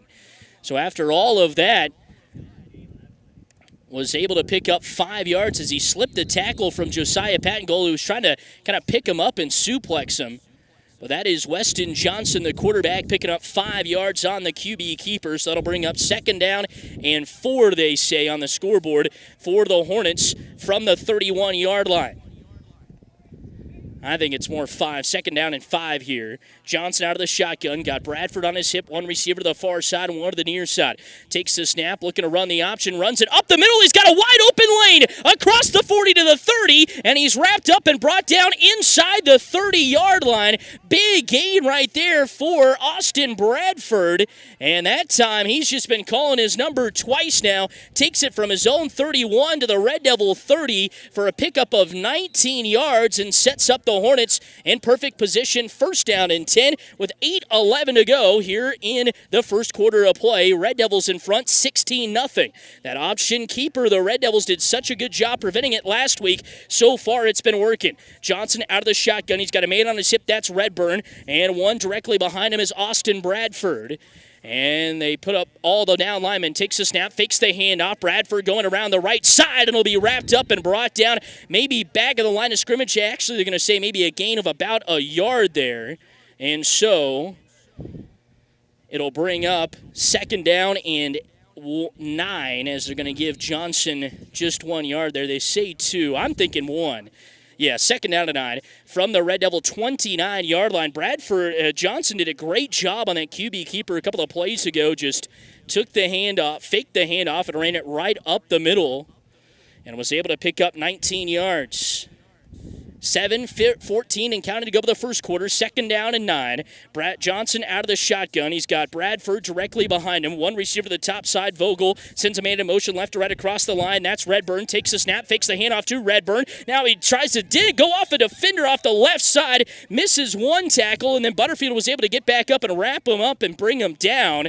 Christian Smith-Titus getting up a little bit limpy as well after he was in on the tackle. But it'll bring up third down and 9 after the pickup of none. So Weston Johnson, after messing up the handoff on the first play of the game, has called his number now 4 straight times on this drive. And the Hornets have themselves in a third down. Definitely 4-down territory here for Coach Ken Simon and his squad. But 6:30 and counting to go in the first quarter. Third down and 9 for the Hornets from the Red Devil 29-yard line. Johnson out of the shotgun. Bradburn to the top of the field, to the far side. Takes a snap, looking to throw to the near side. Has a man. The pass is deflected from behind. He was looking to get it to Charlie Vogel right at about the 25, but coming in and breaking it up are the Red Devils. Christian Smith-Titus, I think, on the breakup, and it'll bring up fourth down and 9. So that was big there for the Red Devils to break up that pass, and then I'll bring up fourth down and 9 here for the Hornets. 6:17 to go in quarter number 1. What's Ken Simon wanting to do here? Threw a little bit of a trickery at the Buffaloes last week, getting his offensive lineman Colin Conroy a reception. See if they maybe want to do that here. Johnson out of the shotgun. He's got Bradford directly behind him. 2 receivers to the near side. Redburn and Wilson, one to the far side. That's Vogel. Takes the snap, looking to throw it to the near side. Still looking, throws it over the middle. Has a man wide open. The pass is caught by Wilson across the sticks inside the 20-yard line, almost to the 15. I call it the 17-yard line. Great pickup right there and a great throw by Weston Johnson with a pocket collapsing. Throws a dart over the middle of the football field to Connor Wilson. The big tight end target comes up big for him here in the clutch and gives him the ball. First down and 10 to the 18-yard line. So a big pickup there for the Hornets.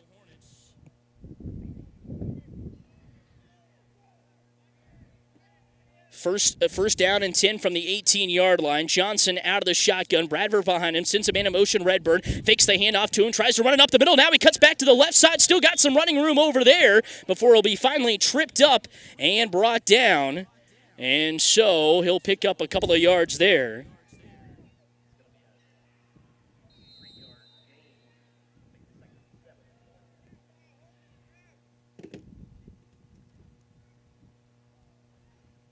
Just a 3-yard gain on that pickup for Johnson as they run that fake jet sweep. When they had Jack Jenkinson, a very standout wide receiver, he was the one that ran that jet sweep and then would just take it around the outside, and he seemed to score a lot of touchdowns that way, and Johnson's just been keeping it here. So the Dighton Hornets have it second down and 7 from the Oberlin 15-yard line. Johnson out of the pistol, got Bradford directly behind him, sends him in motion. Redburn fakes the handoff, looking to run the option. Now he gets to the outside, cuts back, he's inside the 10, making his way to the 5-yard line before he'll finally be wrapped up and brought down. They signal first down, and yes, he did get it, so it'll bring up first down and goal for the Hornets, who have put together a great drive here after being punched in the mouth on their first possession, on their first play of the game, having the ball taken away from them by Cohen Anderson. And now with 4:42 and counting to go, it'll bring up first down and goal for the Hornets from the 7-yard line. Pickup of 8 right there for Weston Johnson. He's got 6 carries for 40 yards. Johnson will go under center this time. I formation look. Bradford at the tip of the eye. Redbird between them. Takes the snap. Fakes the handoff once. Looking to run the option. Goes off the right side, and he'll be met and dropped right there as he was looking to go off the near side. I should say the left side before he's finally wrapped up and brought down. And that'll bring up 2nd down and 10 here. 2nd down and goal, for the Hornets from the 70-yard line after a no-gain pickup there from Johnson. 4 minutes and counting to go in the first quarter of play. Johnson had 7 carries for 10 yards all of last week. He's got 7 carries on this drive for 40 yards. Johnson out of the shotgun, got Redburn off to the left on his hip. One receiver to the far side is Bradford. Johnson barking out the signals, takes the snap, looking to throw a pass, still looking. Now will step up in the pocket. It'll be wrapped up and brought down back at the 10-yard line. Swallowing up and bringing them down is Rustin Bailey and Theo Butterfield. And the Red Devils come up with a big stop on 2nd and goal to force 3rd and goal from the 9-yard line. Now a loss of 2. Huge play right there for Theo Butterfield and Rustin Bailey. Theo, the Red Devils didn't have a sack at all last week, so that'll be a big sack right there. And he had a huge week last week, did Theo. 6 tackles, fumble recovery for a TD, and a punt block. Rustin, 4 tackles, tackle for loss, and a forced fumble as well. He had a big week too. 3:29 to go here in quarter number 1. 3rd down and goal for the Hornets. And we have a little bit of a stoppage on the field, looking to get a new football, I think, are the Hornets. That's why the clock is not moving, as the White Hat asks for a new football, and one of the Hornet assistant coaches runs it down and throws it out to the back judge here and gets it in play. And so I'm sure the White Hat will signal that clock to go. Red Devils off of the big sack here. Now can they keep it going? 3rd down and goal for the Hornets from the 9-yard line of the Red Devils. Put together quite the drive, sparked by a big 19-yard gain on an option keeper from Weston Johnson, who has only carried the ball in this drive for the Hornets. A little bit of a different look here. Wildcats, as coming in to take the snap will be Wrangler Price, a normal receiver. He takes the snap. Price looking to throw. Has a man. The pass is caught by Redburn. He dives into the end zone for the touchdown from 9 yards out. Sean Redburn comes in with the TD score, and with 3:07 to go, the Hornets make it 16-6 here in the first quarter of play. Wrangler Price has come in to do it, and it looks like Weston Johnson, the starting quarterback, has got something wrong with his hand, maybe some blood on it, so he's had to check out of the contest. Price running the quarterback now. Spot as well on the 2-point conversion. Fakes the handoff once, twice, looking, has a man wide open. It's Wilson, and he's in for the 2-point conversion. So the Hornets, after getting punched in the mouth on their first drive, respond back with a great drive of their own, and they go down and score to make it 16-8 with 3:07 to go in the first quarter. This is Red Devil football. Transforming your kitchen is a big step. Where do you start? Step into the beautiful showroom at Kitchen Solvers on East B Street in McCook, and they will expertly guide you toward the cabinets, countertops, tile, and flooring that are a reflection of you. Full kitchen remodel or simple upgrade, they can help. Just need material? They'll get it ordered. Need help with install? They can do it. Reach out to Kitchen Solvers, and they can get you back into a working kitchen in 5 days. Kitchen Solvers. Find what inspires you. Whether it's plants, animals, or us humans, we are all affected by what we eat, and it starts in our soil. Nutrient Ag Solutions has worked hard to find solutions for causes, not just symptoms, that strengthen soil, plant, and animal health, therefore increasing the efficiency and profitability on your farm. Nutrien will work to create a balanced approach for your soil, in turn boosting productivity in your crops. Healthier plants carry enhanced nutritional value for your crops and livestock. Call Nutrien Ag Solutions today to get started.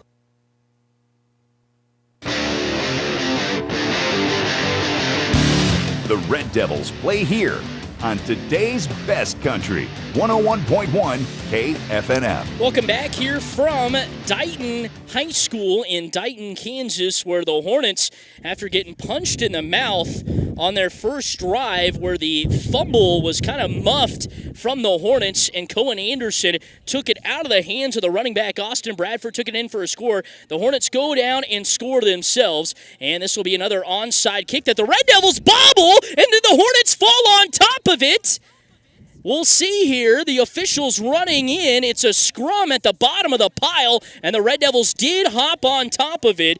It was number 44, Trenton Wallmeyer, up there along the kickoff run-up line, was able to bring it down. So the Red Devils again will have good field position, as I don't think Coach Simon wants to deal at all with both Josiah Pattengall and Gage Willoughby in the return game, so he's going to be doing those onside kicks all night. 3:05 to go in the first quarter of play. Red Devils will have it first down and 10 from their own 36. Same starting position they had to open the game. They gave it a lot to Josiah Pattengall, once to Caden Sowers, and they punched it in for a score. Brady out of the shotgun here, got Josiah on his right hip. Willoughby, the receiver to the near side, takes a snap, fakes the handoff, throws it down to the flat to Caden Sowers. He's got it at the 40, still on his feet before he's wrapped up and brought out to the near side, just in front of the 35-yard line. Caden Sowers doing a great job shoving a couple of people off of him to get to the 35 before he'll finally be wrapped up and brought down. It'll bring up second down and 2 after the pickup of 8. Brady with his first completion today, and it goes to Caden Sowers. So it'll bring up second down and 2 here for the Red Devils. 2:59 left, quarter number 1. 16-8, Red Devils in front. This is a big scoring opportunity here for the Red Devils. Brady out of the shotgun, got Josiah on his right hip. One receiver to the top side of the field is Gage. He's got a tight end out there. Mitchell Wasson takes a snap, hands it off to Josiah, who cuts back on the far side. He's at the 35 to the 30 before he'll finally be wrapped up and pushed out of bounds on the outside, but a flag comes in right at about the line of scrimmage. It's going to be holding on the offense, and that'll move the Red Devils back 10 yards, and it'll put them 2 yards back behind the sticks as we redo second down. It'll be second and 12. So not at all what the Red Devils wanted right there, as that'll make it second down and 12 for the Red Devils now, with 2:53 left in quarter number 1. 16-8, second down and 12 for the Red Devils. From the Dighton, from their own 34-yard line, I should say. Brady will go out of the shotgun here. One receiver to the near side is Willoughby, none to the far side. Got a man on his hip, Pattengall, and Sowers stands directly behind him. Brady takes the snap, hands it off to Caden up the middle. Caden got some running room, and then finally the hole got plugged up just barely. Flying in and being able to bring him down was Connor Wilson there. Great job by Connor preventing the touchdown, but the Red Devils will bring it down just across the 40 to the 39-yard line. That'll be a pickup of 7 from Caden Sowers on the ground. He's got 2 carries for 13 yards in this early going. And Caden, who had just 1 carry last week and 1 reception, both went for 0 yards. And I knew this week that he was going to be more involved in the offense, just like kind of Coach Gehring is wanting to get Gage a little bit more involved as well. Bring up third down and 5 for the Red Devils from the 39 of the Hornets. Brady to the shotgun, sends him in motion. Wasson across the line, right to left, takes a snap, hands it off. Josiah back up the middle, cuts, got some room, still on his feet to the 30 to the 25, dragging 2 defenders with them inside the 25-yard line. Big pickup right there by Josiah Pattengall, taking the whole Dighton Hornet defense with him. My goodness, what a pickup right there by Josiah, and he sets up the Red Devils in perfect position and with a pickup of 16 on his 7th carry of the contest. Big pickup right there by Josiah. It'll bring up first down and 10 for the Red Devils from the Hornet 23-yard line. 16-8 Red Devils lead. Clock now winding. It's down to 1:47 left in the first quarter. Brady out of the shotgun. Got a man to the near side as a receiver. That's Willoughby. Nobody to the top side. Tight end Wasson just off to the right. He's got Pattengall in the backfield off his right hip. Brady barks at the signals. Takes a snap. Hands it off. Josiah runs it up the middle. Behind it. Ball came out at the last second, and falling on top of it is Cohen Anderson. He was following Gus Emick right up the middle there, and the ball popped out at the last second, but Cohen Anderson was able to get it. I think he was down before it anyway. So it'll bring up second down and about 7 here after a pickup of 3, maybe 6. We'll see what the And they're going to say just a gain of 3 there, so it'll bring up 2nd down and 7 for the Red Devils. Football just across the 20-yard line, right at about the 19. Brady out of the shotgun, got a receiver to the near side. That's Willoughby. He's got a man in the backfield with him. Patton Gall off of his right hip. Takes the snap, looking to run the pitch, gets it out to Josiah. Josiah at the 20 to the 15, carrying defenders with him. Dives his way, so close to the 10-yard line before he's wrapped up and brought down there. Does pick up the first down as they take it inside from the 19 to about the 11. Pickup of 8 to move the chains with 47 ticks left here in the first quarter of play. 16-8, and the Red Devils have been doing a good job moving the football. That's Josiah's 9th carry already of the contest. He had 11 all game last week. Mitchell Wasson running in the play from head coach Blake Gehring, and he'll give it off to Brady Gehring here as the Red Devils have first down and goal, first down and 10 actually, from the Hornet 11-yard line. Brady out of the shotgun, got Patton Gall in his right hip. Willoughby, the receiver to the near side. Wasson, the tight end to the near side as well on the line. Takes the snap, hands it off. Josiah cuts back up the middle, has some running room, bangs off a defender and dives his way inside the 5-yard line. But we've got holding again on the Red Devils, and that'll move him back, and that's going to be a big one. The Red Devils almost inside the 10. Instead, we'll have the football just across the 20-yard line at about the 21 after the loss of 10. That's 2 holding penalties on this drive, and the Red Devils have 2 penalties for 20 yards, and they have it now first down and 20 from the 21-yard line. And we'll see what the Red Devils want to do here, but that will bring it to the end of the first quarter as they let the time expire. 1 quarter in the books here from Dighton. Our score, it is Oberlin 16, Dighton 8. This is Red Devil football.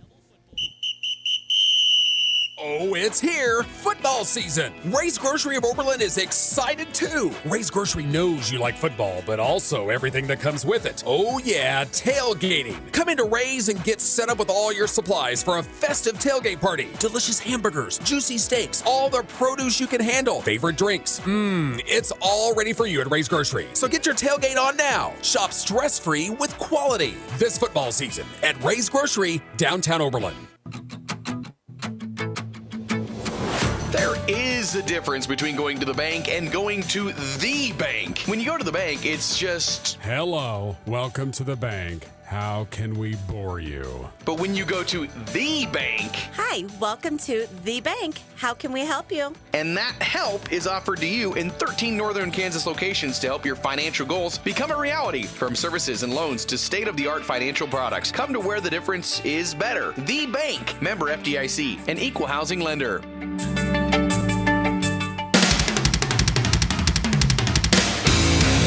Red Devil Athletics on today's best country, 101.1 KFNF. Welcome back here from Dighton High School. Wind picking up every once in a while. Kind of went quiet there for a little bit, but we've gotten a pretty big gust here from as we made our way into the second quarter. 16-8, Oberlin in front. Oberlin with a opening drive score. Then they stripped the ball out of the running back's hands, Austin Bradford's hands, for the Hornets. Cohen Anderson took it all the way in for a touchdown from 20 yards out. And then from there, Dighton went down on a long drive, ended it on a touchdown from backup quarterback Wrangler Price to Sean Redburn. And now Oberlin has went on a nice long drive, but just got a holding penalty, and it brings up first down. They have 18 on the scoreboard, but it'll definitely be first down and 20.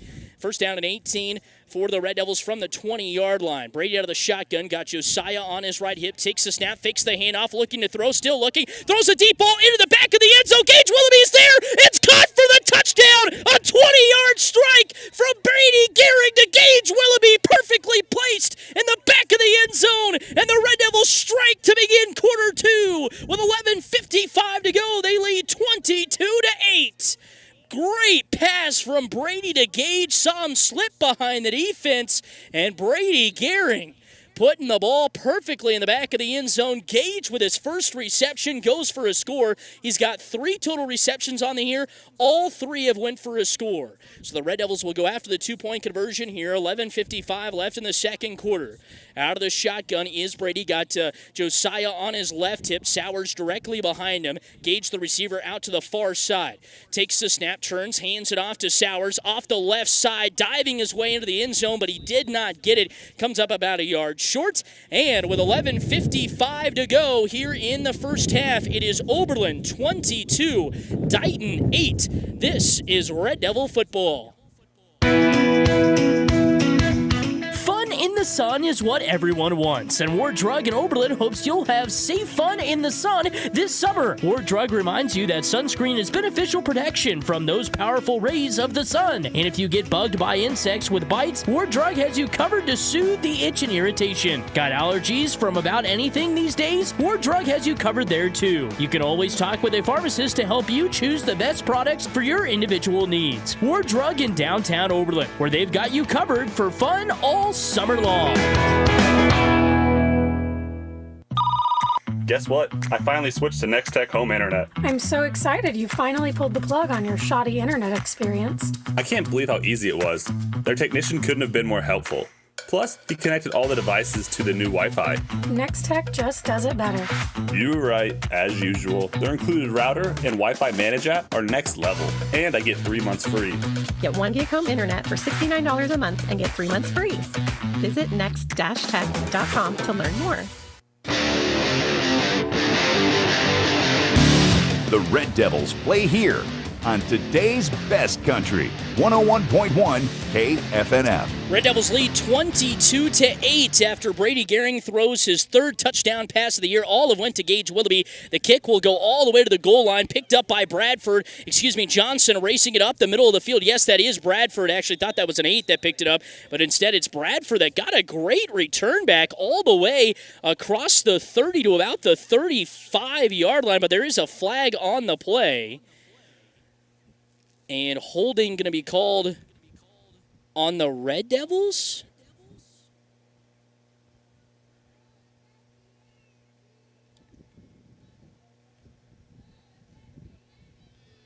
Hold on here. Yeah. What's going on? Holding called on Dighton. There we go. I was going to say, how can you get holding called on you as you're the kickoff team?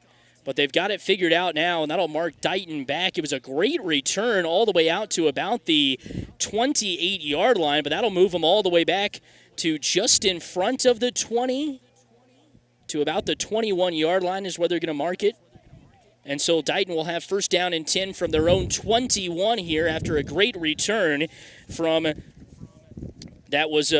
Bradford that was marked back. Johnson back in at quarterback after having a little problem with his hand on the last drive. So had to come out for the final 2 plays. Takes the snap here, fakes once, twice, keeps it now behind Bradford, using him as a blocker, but sniffing it out and wrapping him up and bringing him down is Josiah Pattengall. He knew who had the ball the whole time. Johnson did a lot of trickery there and tried to hand it off to Bradford, then pulled it out of the last second as they kind of got past the line of scrimmage, and he was trying to use Bradford as a blocker, but instead coming up and stopping them big to bring up second down here in about 8 after a pickup of 2 was Josiah Pattengall with a big stop.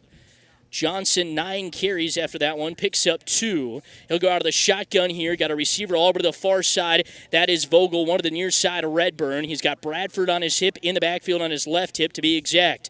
Bradford, Johnson out of the shotgun. Johnson still waiting, long count, takes the snap, fakes the handoff, running it back up the middle. I think it was a booted play. A flag comes in late as Johnson was wrapped up and slung backwards, maybe got back to the line of scrimmage, and it's going to be holding on the Hornets. And Johnson was trying to hand that to Bradford, who shot the other way. And I think a little miscommunication on the play. So after everything was going right on the previous drive, the Hornets are out of sorts on this one with a couple of big penalties, both of them for 10 yards. And that'll bring up second down and 20. So second down and 20 here for the Hornets now. They have the ball marked inside the 15, about the 13-yard line. 10:51 left in the first half. Red Devils out in front here by a score of 22-8. Johnson out of the shotgun, out of the pistol, I should say. Got Bradford directly behind him. Two receivers to the near side, Redburn and Vogel. Nobody to the far side. Four down linemen along with them. Johnson looking to take the snap, and now we got a timeout of the field that'll be taken by the Hornets. Coach Ken Simon wanting to talk things over with his squad. 10:51 left here in quarter number 2. We'll keep it right here. I'd like to thank some more of our sponsors today. Aqua Shield Roofing, Colby Ag Center, Creative Collision, Colligan of Oberlin, Decatur Co-op, Decatur County Beef, Decatur Health, Farm Credit of Western Kansas, FNB Bank of Oberlin, and Frederickson Insurance Agency. Big thank you to all of them for helping support Oberlin Red Devil Athletics here on 101.1 KFNF. The Red Devils out in front 22-8. It was a touchdown run from Josiah Pattengall to start the game, and then Cohen Anderson, strips the ball out of the running back Bradford's hands, runs it in from 20 yards out, and then a 20-yard touchdown pass from Brady Gehring to Gage Willoughby. And going back to that pass, Red Devils just had a holding penalty called on him, so Blake Gehring pulling out all the stops there to try to get it into the end zone, and Gage knew he was going to be open. He was signaling for the ball right away, and Brady just laid it in perfectly along the back line of the end zone for the touchdown. That's a tough throw to make over the top of some pretty tall guys in the backfield, in the secondary, I should say. As Johnson's 5'10", Wrangler Price 5'10", Austin Bradford 5'9", Charlie Vogel, kind of Connor Wilson, the two up front that are the tallest, but Johnson was out there as well. He's a 5'10" guy, so certainly some tall guys to get it over. Johnson of the shotgun here, two receivers to the near side, one to the far side. Got a man on his hip of the backfield, sends a man in motion left to right, fakes the handoff to the motion man, takes it back. No, he gave it off to the motion man. Redburn goes around the outside. He faked out everybody, including and makes it all the way out there from about the 13. They didn't mark it on the scoreboard, but it'll bring up third down and 12, so a pickup of 8 there, as that wasn't a jet sweep. It was a true handoff to Sean Redburn, so that should go down as a run, I would think. Third down and 12 here from the 19-yard line of their own. Johnson out of the shotgun, empty backfield, two receivers to the far side and one to the near side.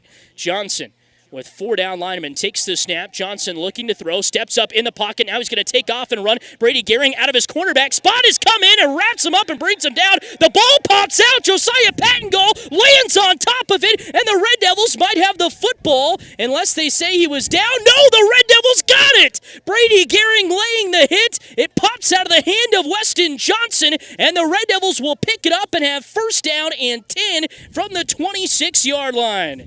So it was a pickup of 7 from Johnson, but then he coughs up the football for the second turnover from the Hornets today, and Oberlin is in business, first down and 10 from the 26-yard line.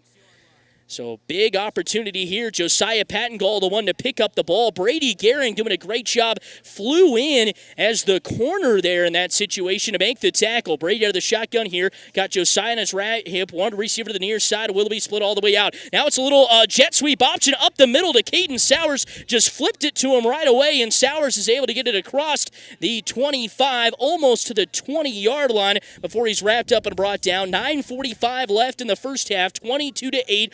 Oberlin looking to punch in another score here late in the first half. And they say a pickup of 5 there. That goes as a pass, as that was a true flip to Caden Sowers. He's got 2 receptions for 13 yards.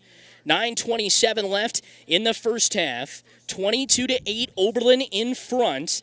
Out of the shotgun is Brady. Got Pattengall on his hip. Nobody to the near side, but one receiver flexed out to the right. That's Willoughby to the far side. Takes the snap. Hands it off. Josiah up the middle. Big hole. Cuts back there and is wrapped up and brought down by the Dighton Hornets secondary, but he moves the sticks for a first down, taking it from the 21 of the Red Devils to inside the 15-yard line, almost to the 10 to about the 13. They say a pickup of 8 there for Josiah. He's got 10 carries in this first half for 60 yards and a score.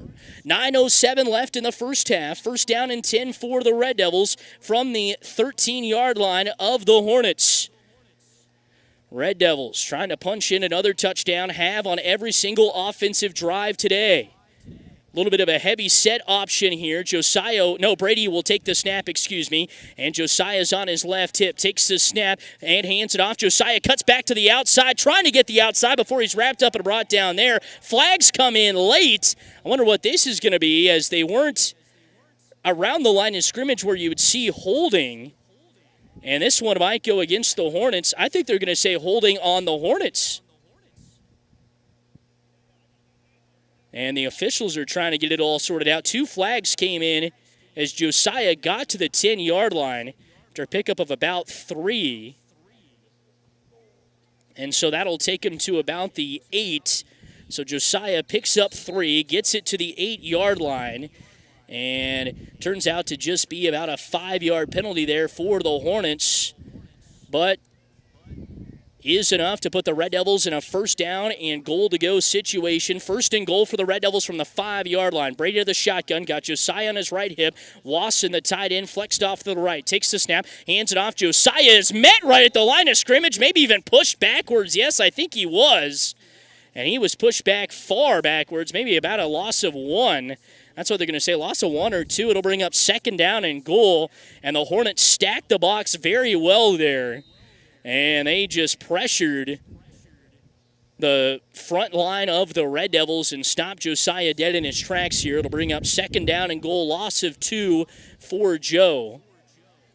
And Brady will go out of the shotgun here. Got a man on his right hip is Josiah. Caden Sowers directly behind him. Gage Woodley flexed out to the far side as the receiver. Takes the snap, hands it off to Caden. Caden up the middle, off the left side, where he's met with 4 Dighton Hornets as he gets it inside the 5 to about the 4. It'll bring up third down and goal after the pickup of 3 from Caden Sowers. And certainly an interesting way to get the ball to Caden. Caden, the fullback, most of last year, so when the Red Devils were in the eye, he didn't get it a lot, was more used as a blocker, and Coach Gehring's been getting it to him here.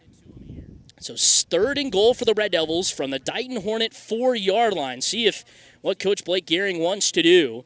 Brady will go out of the shotgun. He's got Josiah on his left hip. Willoughby, the receiver, to the far side of the field. And he's got Wasson flexed out as a tight end on the right side of the line. Brady takes the snap, hands it off to Josiah. Josiah looking to get to the corner. He can't, and is pushed out of bounds just in front of the 10-yard line. Josiah, you can tell, pretty tired playing both ways there. And just kind of made his way out of bounds. So it'll bring up fourth and goal for the Red Devils. And obviously going for it here is Coach Gehring, as it'll bring up fourth and goal from the 2. Josiah able to pick up 2 yards there. And we'll see what the Red Devils want to do now. They say the 3, actually, only a pickup of 1. They had 2 on the scoreboard right away. Heavy set package. Josiah takes the snap, runs it up the middle. He's not going to get there as he dives the ball towards the goal line, but they say he is down, and a turnover on downs for the Red Devils. Perfect opportunity to punch one in, and instead they turn it over on downs and give it back to the Hornets, but they are deep in their own territory as they'll have first down and 10 from the 1. Josiah was able to get 2, but needed 3 to get into the end zone for the touchdown, and couldn't do it there. And Josiah, you could tell, was a little bit tired on that drive. And I would be tired if I were him too. 14 carries so far in this first half for 64 yards. Johnson will go under center. He's got Bradford directly behind him. A little bit of a power set, just a QB sneak. Gets it across out to about the 2. And just a pickup of 1 for Weston Johnson after the Red Devils turned it over on downs and gave it to him at the 1-yard line. Johnson, that is his 11th carry. 6:48 left in the first half. 22-8. Dighton Hornets with the football deep in their own territory. This is huge for the Red Devils. They say actually a pickup of 2 on that QB sneak to get them a little bit of room. 2nd down and 8 now for the Hornets from their own 3-yard line. Johnson out of the shotgun. He's got Bradford on his left hip. One receiver to the near side is Vogel, and he's got a lot of down linemen with him. Johnson sends a man to motion across the line, left to right. The tight end takes the snap. QB design run. He's hit right at the line of scrimmage and pushed backwards. And I don't think he went anywhere. Man, I lost a yard as well. The Red Devils sniffed that out, force him backwards, and they're going to force Ken Simon into decision mode here with 3rd down and 9 to go as they say Johnson loses a yard. The QB keeper. Johnson today has thrown 2 passes. 1 of 2 for 11 yards. Threw a great pass over the middle to keep the drive alive on their scoring drive. But now it's 3rd and goal for the Hornets from their own 2-yard line. 3rd and 9 for the Hornets from their own 2-yard line. Johnson out of the shotgun. Bradford on his right hip. 2 receivers to the far side, none to the near side. Sends a man in motion right to left across the line. Stopping at the line is Redburn. He's going to stop there. They were trying to draw him off sides. Not going to be able to. Ken Simon wants to call a timeout, and he will. So that'll put him down to just 1 timeout left in the half, and we will take a timeout as well. 5:28 left, first half. Oberlin in front, 22-8. How do you choose the right financial partner? At United Northwest Federal Credit Union, they've been serving the communities of Norton, Decatur, and Rawlins counties for 75 years, offering top quality services and products. From loans to the Easy Saver accounts and online banking, they're here to help you achieve your financial goals. Experience the trust and reliability of a community-focused credit union. Visit unwfcu.org to join today. United Northwest Federal Credit Union, your trusted financial partner, NCUA insured, equal housing lender.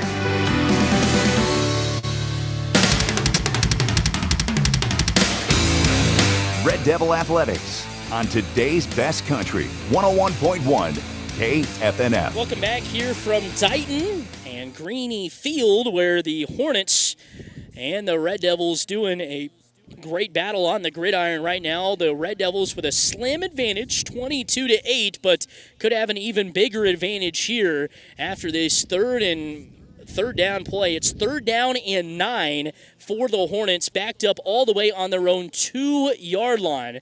They ran a quarterback sneak to start. Then on second, that gained 2 yards. Then on 2nd down, Johnson kept it for -1 yard. Johnson out of the shotgun here. 1 receiver to the far side is Vogel. 1 receiver out of the near side is Wilson. Got a man on his hip of the backfield, Bradford. Johnson taking the snap inside the end zone. Fakes the handoff. Goes off the right side. He's still there in the back of the end zone. Barely. Is he going to get out of it? Is he going to get out? Yes, he is. Just barely. Johnson reversed field and turned his back to the goal line there, and then it was able to spin out of it and just barely get out of the end zone to get back to the line of scrimmage, diving to the line of scrimmage to keep that alive and not a safety. Certainly an interesting tactic there, so no gain after all of that for Johnson. He'll be the one to punt it with his back toes, with his back feet against the back of the end zone. He takes the snap, punts a high ball, end over end, that'll be taken by Josiah right at the 35. Johnson still on his feet as he dances the inside, gets his way to the 30 before he'll finally be wrapped up and brought down. Actually to about the 25 is where Josiah takes it, and so the Red Devils will start with the football. Good field position again. 1st down and 10 this time from just across the 25 at about the 26-yard line. 4:44 left in the first half. Red Devils in front, 22-8. See what Coach Gehring wants to do if the Red Devils were turned it over on downs their last time out there. Josiah has been a workhorse in this first half. Brady 3 for 3 throwing for 33 yards and a score. Brady out of the shotgun here. Got Josiah on his right hip. 1 receiver to the far side. Takes the snap. Brady looking to pass. Still looking. Fires a deep ball over the middle of the field. And Mitchell Watson wide open. Mitchell kind of underran the route. I don't know if he thought Brady was going to find him, and Brady just launched it towards the end zone. Would have been a touchdown, but he overshoots Mitchell, and that'll bring up 2nd down. So great job by Blake Gehring. He said, hey, we ran it that whole time last drive. Maybe let's open it up a little bit, put it up in the air. And they had Mitchell there, but Mitchell, like I mentioned, kind of, I know this isn't a great phrasing, but slowed up on his route. or pulled up on his route. There you go. That's how you say that. Pulled up on his route because I don't think he thought Brady was going to see him open, and he was just going to kind of hang around. And then when Brady did, Brady launched it because he thought Mitchell was going to keep going, and just a little miscommunication there between the two. Brady out of the shotgun now. Got Josiah on his left hip. Two receivers to the near side, now to the far side. Sowers and Willoughby, the receivers to the near side. 4 down linemen. Sends a man in motion left to right across the line. It's a pitch out to Willoughby. Willoughby getting the corner, cuts back there, still on his feet to the 20 before he's wrapped up and brought down from behind. And that's one way to get the ball to one of your star players there. Use a little bit of that jet sweep, especially if he's in the receiver spot. It'll bring up 3rd down here for the Red Devils. 4:22 left. It's a pickup of 6 on that pass from Gehring to Willoughby. The jet sweep, the little flip in front of him. And it'll bring up 3rd and 5 for the Red Devils from the 21-yard line of the Hornets. 22-8 Red Devils lead. Now 4 minutes and counting to go in the first half. Brady out of the shotgun. Got a man on his right hip, Patton Goal. One receiver to the far side is Willoughby. And a lot of linemen with him, including Mitchell Wasson, who's flexed off to the right side. Takes the snap. Brady hands it off. Josiah cutting back up the middle, right there to wrap him up and bring him down. Just a short gain, but coming in first and hitting him very hard and coming up with the tackle is Cordell Davis. Davis kind of is down on the defensive line, but there was as the linebacker spot. Will bring up 4th down and 3 for the Red Devils after a pickup of 2 from Josiah. And they are targeting Josiah in the backfield, that's for sure, putting a lot of hats to the ball. Brady will go out of the shotgun here. He's got Josiah to the right of him, not directly on his hip, though. One receiver to the far side is Willoughby. 4th down and 3 for the Red Devils from the Hornet 19, and we got a timeout of the field taken by the Red Devils. We'll take one with them. 3:14 left first half, 22-8. Oberlin in front here on 101.1 KFNF. Here come the men in black trucks for all your home needs. AquaShield Roofing not only offers roofing for residential and business, but siding, guttering, insulation, windows, and doors, construction and remodeling too. Plus, AquaShield Roofing offers a workmanship warranty. For your free estimate, give them a call, 785-475-2533. AquashieldRoofing.com. Here come the men in black trucks for all your home needs. The Red Devils play here on today's best country, 101.1 KFNF. Welcome back here from Dighton and Dighton High School. 3:14 left in quarter number 2, or in the first half. Red Devils in front 22-8, but have a crucial 4th down and 3 here from the Dighton Hornet 19 as they look in to punch another touchdown before halftime. Brady out of the shotgun. He's got Josiah to his right hip. Receiver to the far side is Willoughby, and flexed off the line is Caden Sowers this time to the right side. Brady takes the snap, QB option, gets it off to Willoughby, to Patton Goal, who breaks 1 tackle, breaks 2, flips it ahead, and they say he was out of bounds before that, and now we have a flag that comes in, and I think they're going to say an illegal forward pass, are they? But it came after the play, after they ruled him out of bounds.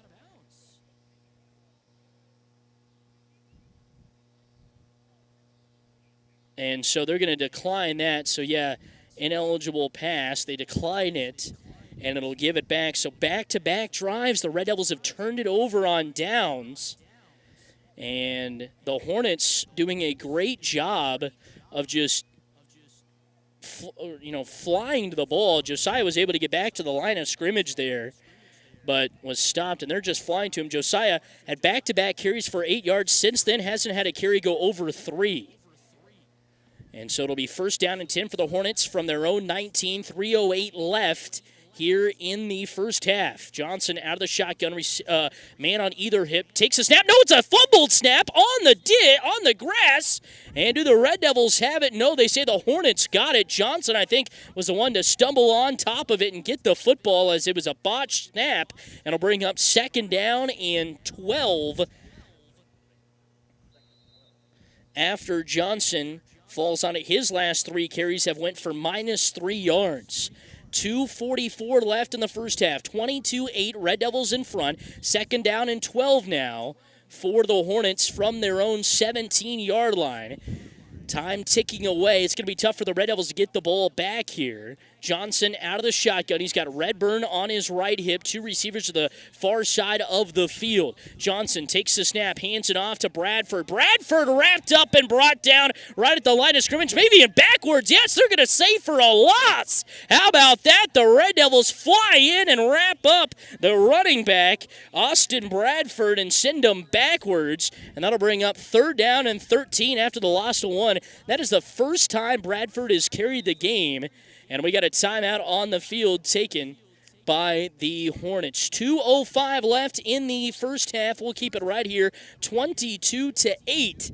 Oberlin out in front, and really could be it could be 38-8 right now. But the Red Devils have been stopped on back-to-back drives, and that is the Red Devils are able to score and get the 2-point conversion. But on 4th down, 2 turnovers on downs, back-to-back drives for the Red Devils. Hornets doing a great job putting a lot of men in the box, understanding they want to go to Josiah. Brady has thrown a couple of good passes in the meantime, though, and we'll see if they make any adjustments here at halftime, maybe try to get Josiah the ball a different way than just hand it off to him back there. But certainly interesting here for the Hornets now, and 2:05 left. Coach Simon calling what I think is his final timeout. They don't have the timeouts up on the scoreboard marking down, but definitely he's down either to 1 or 0, that's for sure. So 2:05 left here in the first half, 22-8. Dighton with a football, 3rd down and 13 from their own 16-yard line. Big play coming here. Johnson out of the shotgun, 1 receiver to the near side, 1 to the far side. Man on his hip of the backfield, 4 down linemen along with him. Takes the snap. Johnson looking to throw, throws it to the near side, has a man wide open. The pass is caught by Wilson, diving his way towards the sticks. Did he get enough to pick up the first down? It is going to be short. And are they going to move this? They haven't moved the sticks yet. They're going to say he's about short. And it'll bring up 4th down and 2 after they say just a pickup of 11 there after it was 3rd and 13. And a timeout taken by Oberlin as they might want the ball back here.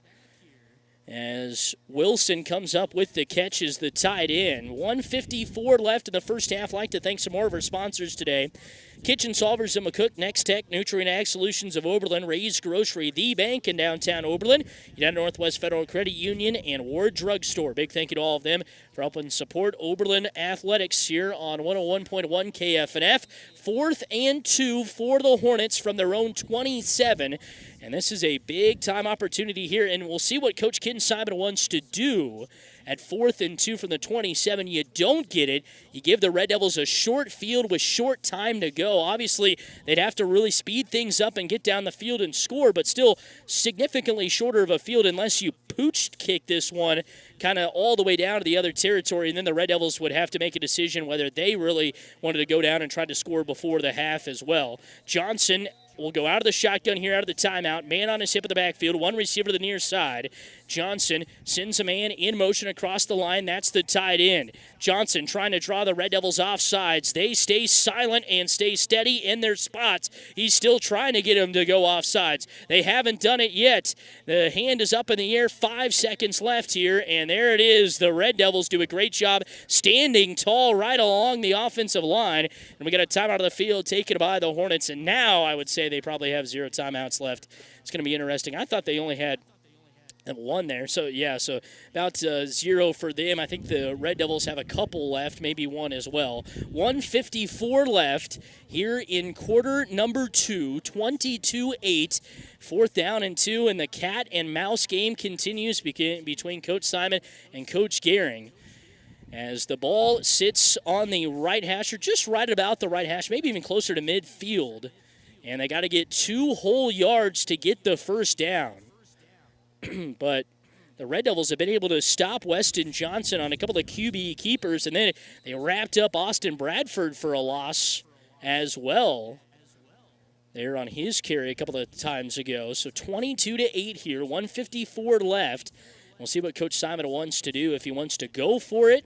I mean, this is, you're kind of in, if it was on the other side, obviously you'd go for it, but where it's on your side of the 40, and you could give Oberlin the football back with 1:54 left at the 27 or wherever the ball is spotted after.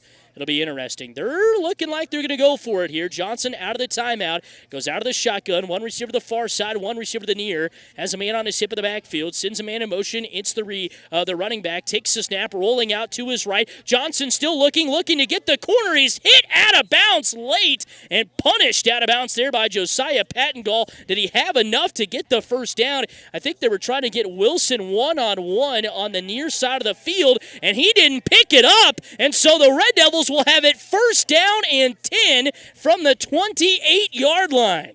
How about that? He was able to pick up one on the carry, was Johnson, but he needed two and only got one. Johnson holding his hands out. He was wanting maybe a late hit as he was running out of bounds. Coach Simon was wanting the same thing, but they didn't get it.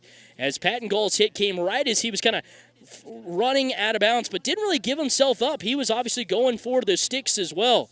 So the Red Devils have it first down and 10 now from the Hornet 27-yard line. 1:49 left before we hit the locker rooms. Gehring out of the shotgun, has a man on his hip, Pattengall to the right. One receiver to the far side, Willoughby takes the snap. Gehring looking to throw, has a man wide open out in the flats, right at the sticks. It's caught by Caden Sowers, and his momentum takes him out of bounds on the far side of the field, just inside the 20 at about the 19. They say a pickup of 9. I thought it was enough to move the sticks. Instead, it just comes up a hair short, but a great job by Brady hanging tall in the pocket. And how about that? A great job by the big guys up front, Gus Emmett, Caden Shaw, Rustin Bailey, as the Hornets were coming after him, but they stay tall there as well. 1:44 left. More importantly, the clock stopped when he went out of bounds. Brady out of the shotgun again here. Man on his left hip is Pattengall. One receiver to the far side is Willoughby. Brady barking out the signals, takes the snap, hands it off. Josiah up the middle. He's wrapped up and brought down, and he did not get the first down according to the side judge. They are just flocking and putting the whole team in the box when they know they're going to try to give it to Josiah, and he has just not been able to pick up any yards. So it'll stay now at 3rd and 1 from the 19-yard line. 1:20 left here in the first half. Brady out of the shotgun. He's got Josiah on his left hip. Willoughby, the receiver, out to the far side. Brady barking out the signals, takes the snap, quarterback keeper to the left side. Brady got some running over the outside to the 10, to the 5. He's into the end zone for a touchdown, but a flag has come in. It's holding on the Red Devils, and they bail out the Hornets right there. Without the holding, Oberlin would have a score. And Brady doing a good job keeping the ball because the Hornets are just flocking to Josiah. But it's a 10-yard penalty from the spot of the foul, which was right at the 20. So this will mark him back all the way to the 30 and bring up 3rd down and 12. That is the 3rd holding penalty on the Red Devils today. 3 penalties for 30 yards for them. They'll now have it at the 29 of the Hornets. 3rd down at 11, 1:04 left before the half. Brady out of the shotgun. He's got a man on his hip, is Pattengall. 2 receivers to the far side, Willoughby and Sowers. Sends a man in motion out of the backfield is Pattengall. Takes the snap, throws it to Pattengall in the flat. Pattengall got some running room, takes it out across the 35 to the 30 before he's not, the 35 to the 25 before he's rocked out of bounds there. And it'll bring up 4th down for the Red Devils, as they'll have it on the near side hash with 4th down and about 8 to go after a pickup of 3 there. And Josiah, like I mentioned, hadn't had a reception in almost 2 years, and there gets a reception. I say actually only a gain of 2 for Oberlin there. So now they have it 4th and 8 from the 26 of the Hornets. Brady out of the shotgun, man on his hip, Pattengall. Brady takes the snap. Brady dropping back, throws it out into the flat pass, caught by Josiah, then dropped as he knew he had a man coming right after him, and breaking up the play on the far side of the field is Colin Conroy. Conroy did a great job of he lost Josiah behind him. The throw from Brady had to go over Colin, who stands at 6'2", and Josiah caught it, but then had it fall out of his hands as he was falling down to the ground. would have been short of the sticks no matter what, but Colin Conroy and his size doing a great job breaking that one up, and the Red Devils turn it over on downs again. Third straight time. First down and 10 for the Hornets now from their own 26. Johnson out of the shotgun. Two receivers to the far side, one to the near. Takes the snap. Johnson fakes the handoff. Looking to run it up the middle. The Red Devils sniff it out and bring him down to the backfield for a loss. Coming in to get him first is Josiah Pattengall. Theodore Butterfield finishes it off. And the Red Devils force it second down and long here. Second down at about 12, maybe even 13 after Johnson's loss. Yeah, second down and 12 is what they put up on the Hornet scoreboard. 25 seconds left. We'll see what Coach Simon wants to do here. 20 seconds left, still counting down. And Johnson breaks the huddle. Two receivers to the near side, one to the far side. Out of the shotgun, man on the tip of the backfield. Just three down linemen for the Hornets. Sends a man in motion left to right. Fakes once, fakes twice. Hands it off to Bradford in the backfield. Bradford is wrapped up and brought down right back at the original line of scrimmage, and that's where the first half will come to a close. So, one half in the books here from Dighton. Our score, it is Oberlin 22, Dighton 8. A lot of what-ifs as we make our way into the locker room. 22-8, Oberlin in front. We'll be back with our halftime report here on 101.1 KFNF. Take pride in your outdoor projects. Rugged and dependable Land Pride implements make tough chores feel less like work. Add a power unit and get work done. Land Pride offers a wide range of implements for seeding, mowing, tilling, and digging. To see Land Pride's full product line, visit landpride.com. Then ask your dealer about financing and build a tractor package today. 1, 2, what do I do? 3, 4, dents in my door. 5, 6, get them fixed. 7, 8, make them straight. 9, 10, paint it again. Got a dent, scratch, or crunch? Don't stress it. Bring it to Creative Collision, where they make child's play out of bodywork. Stop in on North Highway 83 in Oberlin, Kansas, or call 785-470-2130. Hi, this is Matt Osmeyer, your Culligan dealer for Rollins, Decatur, and Norton counties. As we begin another fall sports schedule, we want to wish the best of luck to all area athletes. Culligan of Oberlin is a proud supporter of school activities, and we want to encourage the community to come out and watch all our talented area students participate in all their school activities. And remember, if you have questions about the water in your home, call me for free water analysis at 785-475-2471. Culligan, better water, pure and simple. Ever wonder why some people have a spring in their step? It's simple. Fuel. Quality fuel from Decatur Co-op. Without the right fuel, your day can feel like a drag. But with Decatur Co-op's premium Fieldmaster diesel or unleaded fuel delivered straight to you, those days of sluggish starts are over. Serving Northwest Kansas and Southwest Nebraska, they keep you moving. Check out their bulk fuel delivery today. Premium fuel and service you deserve at Decatur Co-op, with a location near you.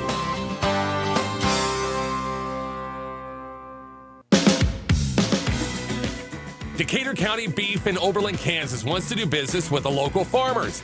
They need high moisture corn, silage, and hay now, and dry corn now through October.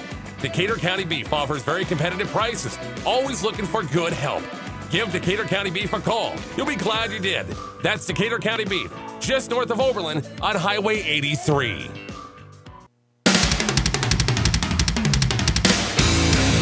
Red Devil Athletics on today's best country, 101.1 KFNF. Welcome back here from Dighton and Dighton High School, where the Red Devils are in front here at the break, 22-8.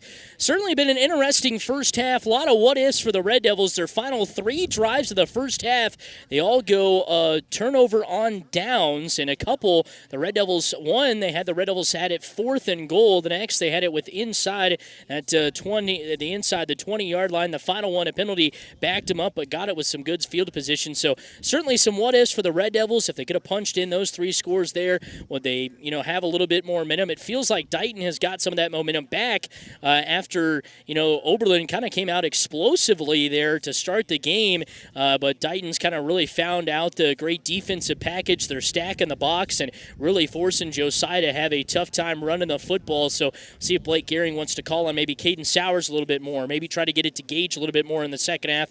Maybe that'll allow Josiah to run at the ball a little bit more. For Dighton, they started out running the ball okay after kind of a weird play to start the game on their first play from scrimmage, but then from there, they ran the ball pretty good on that next drive, but Kyle Breath has done a good job shutting them down, shutting that option run game down. So certainly kind of been, two bulls just hitting their horns against each other, and no one's really wanting to give yet. And we'll see what's going to give as we make them over to the second half. Who's going to be more tired? Maybe that's going to play an effect. And if Oberlin can be the stronger team here in the second half, the more conditioned team, certainly is going to be interesting here. 22-8, your halftime score. Let's run you through some first half numbers. Actually, let's give you the scoring summary first, then we'll run you through some first half numbers. The Red Devils got the scoring first in quarter number 1 with 9:04 to go on their opening drive of the game. They hand it off to Josiah pretty much the whole time, and he takes it in for a 3-yard touchdown run to give Oberlin a 8-0 lead after Caden Sowers would run in the 2-point conversion. Then Oberlin would get on the scoreboard once again just a few seconds later when the handoff between Johnson and Bradford, the quarterback and running back for the Hornets, went awry. It was kind of bobbled by Bradford. Cohen Anderson recognized it, came up on Bradford, ripped the ball out of his hands, and ran it in for a forced fumble recovery for a touchdown. And the Red Devils, after a 2-point conversion run from Sowers, would lead 16-0 with 8:53 left in the first quarter. But Dighton takes a lot of time off their clock on their next drive and drives all the way down and scores. Their main quarterback, Weston Johnson, got hurt, kind of had some blood on his hand that bled on the ball. We had to get a new ball into the game, and Johnson had to come out to get that blood taken care of. So backup quarterback Wrangler Price checked into the contest, and the first pass he threw went for a 9-yard touchdown pass to Sean Redburn. The 2-point conversion was good on the Price to Wilson pass, and Oberlin would lead 16-8 still after that with 3:07 to go in the first quarter. Then just one score the whole second quarter, and it came right away with 11:55 to go in quarter number 2. Gage Willoughby and Brady Gehring link up for a touchdown pass. Brady putting a ball perfectly into the back of the end zone on the run for Gage Willoughby. Willoughby, I should say, in stride in the back of the end zone. 20-yard TD pass. The 2-point conversion was no good, and that's where we stand, 22-8. Oberlin, after one 16-8, they put up 6 in the second for this 22-8 halftime lead. So certainly been a lot of what-ifs for either team. I know Dighton, when they finally really got that, obviously their first drive, turn it over, touchdown, but they responded from that very well, went all the way down the field, scored. Their backup quarterback comes in, dealt with a lot of adversity on that, and then since then they've been really quiet, haven't done much. They've had the ball on their side of the 40, and I kind of mentioned that when we were setting the stage. If the Red Devils can keep forcing Dighton on their side of the 40 and then take care of the ball when they get it back, the Red Devils haven't turned it over but haven't been able to punch it in and score, they could walk away with a win, and that's what I'm saying. 3 times there the Red Devils had it on the Dighton side of the 40 with starting field position, weren't able to punch it in. So if you're Coach Ken Simon, you're saying, hey, our defense held out there, but something's got to give, and we hope it's not us. We need to get it on their side of the 40, that is for sure.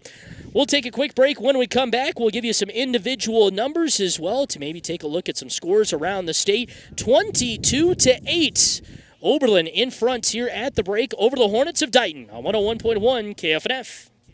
Cater Health in Oberlin, Kansas is seeking full-time family medicine physicians to join our dedicated team. We offer a competitive sign-on bonus, comprehensive benefits package, and the opportunity to provide high-quality care in a supportive, community-focused environment. As a physician at Decatur Health, you'll work alongside skilled colleagues, serving patients across all ages while building meaningful, lasting relationships. This role provides stability, professional fulfillment, and the chance to make a difference every day. Farm Credit of Western Kansas is synonymous with giving back to the community and its members. Whether it's attending events such as wheat plot tours, serving on various boards and committees, volunteering at local county fairs, or delivering $5.5 million in cash patronage checks, Farm Credit of Western Kansas is community-driven.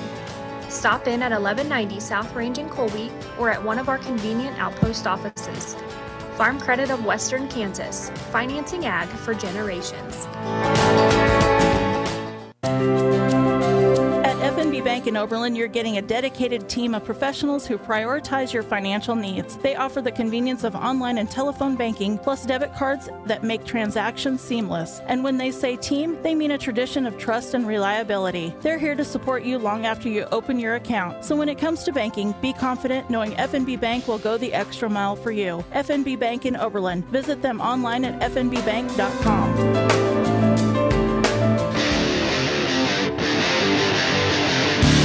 The Red Devils play here on today's best country, 101.1 KFNF. Welcome back here from Dighton, where we are at a halftime, 22-8. The Oberlin Red Devils on top of the Dighton Hornets here at the break. Let's start by giving you some individual numbers from that first half. For the Dighton Hornets, Austin Bradford finishes with 2 carries for -3 yards. Sean Redburn, 1 carry for 8 yards. Weston Johnson has a total of 16 carries in that first half for 45 yards. Throwing the ball, Weston Johnson, 2 of 3 for 22 yards. Throwing the football, Wrangler Price, the backup quarterback, came in. He's 1 for 1 and threw that touchdown pass and the 2-point conversion pass as well, but is 1 for 1 throwing in the game for 9 yards and a TD pass. Connor Wilson, 2 receptions for 22 yards. Sean Redburn, 1 catch for 9 yards. The Hornets have 2 turnovers, 4 penalties for 40 yards here in this first half. For the Oberlin Red Devils individually, Josiah Pattengall, 17 carries at the break for 66 yards and a score. Josiah, on his 9th and 10th carry of the game, went back-to-back carries for 8 yards. Since then, he has not had a carry go over 3 yards, and in his last 2 carries went for no gain. So the Hornets certainly have flocked to him kind of over this last that last part of the second quarter and have really shut him down. And like I mentioned, interesting to see what Coach Gehring wants to do at half, if he wants to figure out a different way to get him open, maybe some trickery and stuff like that. Caden Sowers, 3 carries at the break for 16 yards. Brady Gehring, 6 of 8 throwing the football for 50 yards and a touchdown. Gage Willoughby, 2 catches tonight for 26 yards. Caden Sowers, 3 catches for 22. Josiah Pattengall, 1 catch for 2 yards on the night. Between each team, Greeley County, 50 yards rushing, 31 through the air for a total of 81 yards. They've got those 2 turnovers, like I mentioned. Oberlin, 82 yards on the ground, 50 through the air for a total of 132. They've got 3 penalties for 30 yards. So certainly Oberlin dominating the first half. Now, like I mentioned, 3 drives there towards the end of the half. If they could have punched him in, you really would have thought they'd have a lot more momentum here at the break, but still have a lot in front, 22-8, and they've been able to shut down the Dighton Hornet defense, but certainly going to be interesting to see what the Red Devils want to do offensively as we make our way into the second half. All right, let's give you some first half scores from around the state of Kansas. In a battle of runner-ups from last year, Victoria is on top of Central Plains 16-6. Victoria, the 8-man D2 runner-up from last year. Central Plains, the 8-man D1 runner-up from last year. And Victoria up 16-6 there at the break. Other scores from around the state. El Saline on top of Osborne 30-6. There in 8-man action. Other 8-man games, Thunder Ridge on top of Rock Hills 38-0. Madison on top of Hartford 28-0. Smith Center on top of Phillipsburg, that's 11-man, 16-8 at the break. Other halftime scores, Hodgeman County 34, Meade 0. Marmonton Valley all over Yates Center 46-0. That's final at half. Hayes TMP 34, Norton 6 at the half. Goodland on top of Southwestern Heights 42-0 at the break as well. So those are some of the scores from around the state. And as I refresh here, Trigo, how about this score? Trigo on top of Hoxie at the half, 40-6. Oberlin, as you know, on top of Dighton, 22-8. Just saw that score pop up in there. Some other scores from around the state as well. So that'll wrap it up, actually, right there is all the rest of them 11-man games. So 22-8 here at the break. The Hornets about ready to charge back out onto the field. So we'll take one more final break, come back, and we'll have second half action. Oberlin in front 22-8 here at the break on 101.1 KFNF. Insurance, it seems like you can never have enough. And when it comes to peace of mind, it's good to have the right insurance in place. Frederickson Insurance Agency in Oberlin can help you do just that. Frederickson's can help with supplemental insurance for your home, farm, business, auto, and yes, even your crop. Frederickson's will help you find the best plan from the best companies. Insurance, get the best from Frederickson Insurance Agency next to the Landmark in downtown Oberlin, 785-475-3883. Transforming your kitchen is a big step. Where do you start? Step into the beautiful showroom at Kitchen Solvers on East B Street in McCook, and they will expertly guide you toward the cabinets, countertops, tile, and flooring that are a reflection of you. Full kitchen remodel or simple upgrade, they can help. Just need material? They'll get it ordered. Need help with install? They can do it. Reach out to Kitchen Solvers, and they can get you back into a working kitchen in 5 days. Kitchen Solvers. Find what inspires you. Whether it's plants, animals, or us humans, we are all affected by what we eat, and it starts in our soil. Nutrient Ag Solutions has worked hard to find solutions for causes, not just symptoms, that strengthen soil, plant, and animal health, therefore increasing the efficiency and profitability on your farm. Nutrien will work to create a balanced approach for your soil, in turn boosting productivity in your crops. Healthier plants carry enhanced nutritional value for your crops and livestock. Call Nutrien Ag Solutions today to get started. Oh, it's here! Football season! Ray's Grocery of Oberlin is excited too! Ray's Grocery knows you like football, but also everything that comes with it. Oh yeah, tailgating! Come into Ray's and get set up with all your supplies for a festive tailgate party. Delicious hamburgers, juicy steaks, all the produce you can handle, favorite drinks. It's all ready for you at Ray's Grocery. So get your tailgate on now. Shop stress-free with quality this football season at Ray's Grocery, downtown Oberlin. Red Devil Athletics on today's best country, 101.1 KFNF. Welcome back here from Dighton and Dighton High School, where the Red Devils in front at the break 22-8. Both teams have made their way back onto the field, just went through some calisthenics, and now they've retreated back towards their sidelines at the halftime break there. Boy, the sun was still out a little bit as we made our way into halftime, but it is completely tucked behind the horizon. Made a pretty sunset for the night, but a lot of people not going to see it because the sun tucks behind the high school here in Dighton, so tough to see, but it is underneath the horizon. The lights providing most of the light at the moment, and have lit up this beautiful field here in Dighton as we're just about set and ready to go for second half action here tonight from Dighton. Oberlin dominating the first half, I guess you could say, dominated the first quarter. And, they did. They dominated the first half, kept Dighton on their side of the 40 most of that, if not all of that second quarter, but just couldn't find a way to punch the ball out of the end zone. So we'll see if there's some different offensive schemes Blake Gehring wants to go into, but the Red Devils will be kicking the ball off to start quarter number 3 here. And that's why those possessions at the end of the half were so big, because Oberlin won the toss, chose to receive. They went down and scored, so they did go score, but they got to give the ball to Dighton to start here. And if Oberlin could have punched one of those in, certainly would have kind of a the door slowly closing, but Oberlin will stretch its way out onto the field here for the kickoff. 22-8.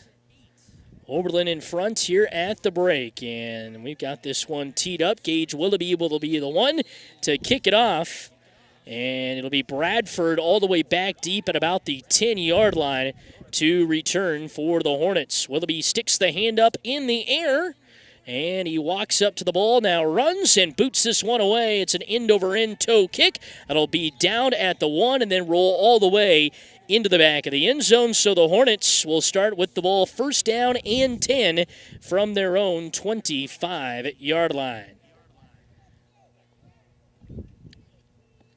As we get ready to make our way into the third quarter here from Dighton. Last time these Red Devils took down the Hornets, it was 2019. So it's certainly been a while. Yes, 2019, the Red Devils won here in Dighton, 42-14. Johnson out of the shotgun to start. Got a man on his hip, takes the snap, looking to run the option. Instead, runs it up the middle, and he's wrapped up and brought down for just a short, minimal gain. And will bring up second down here for the Hornets. Second down at about 9, as they say Johnson just picks up his 17th carry already of the game. Second down to 9 for the Hornets. 11:37 and counting to go in the third quarter. 22-8. Oberlin out in front.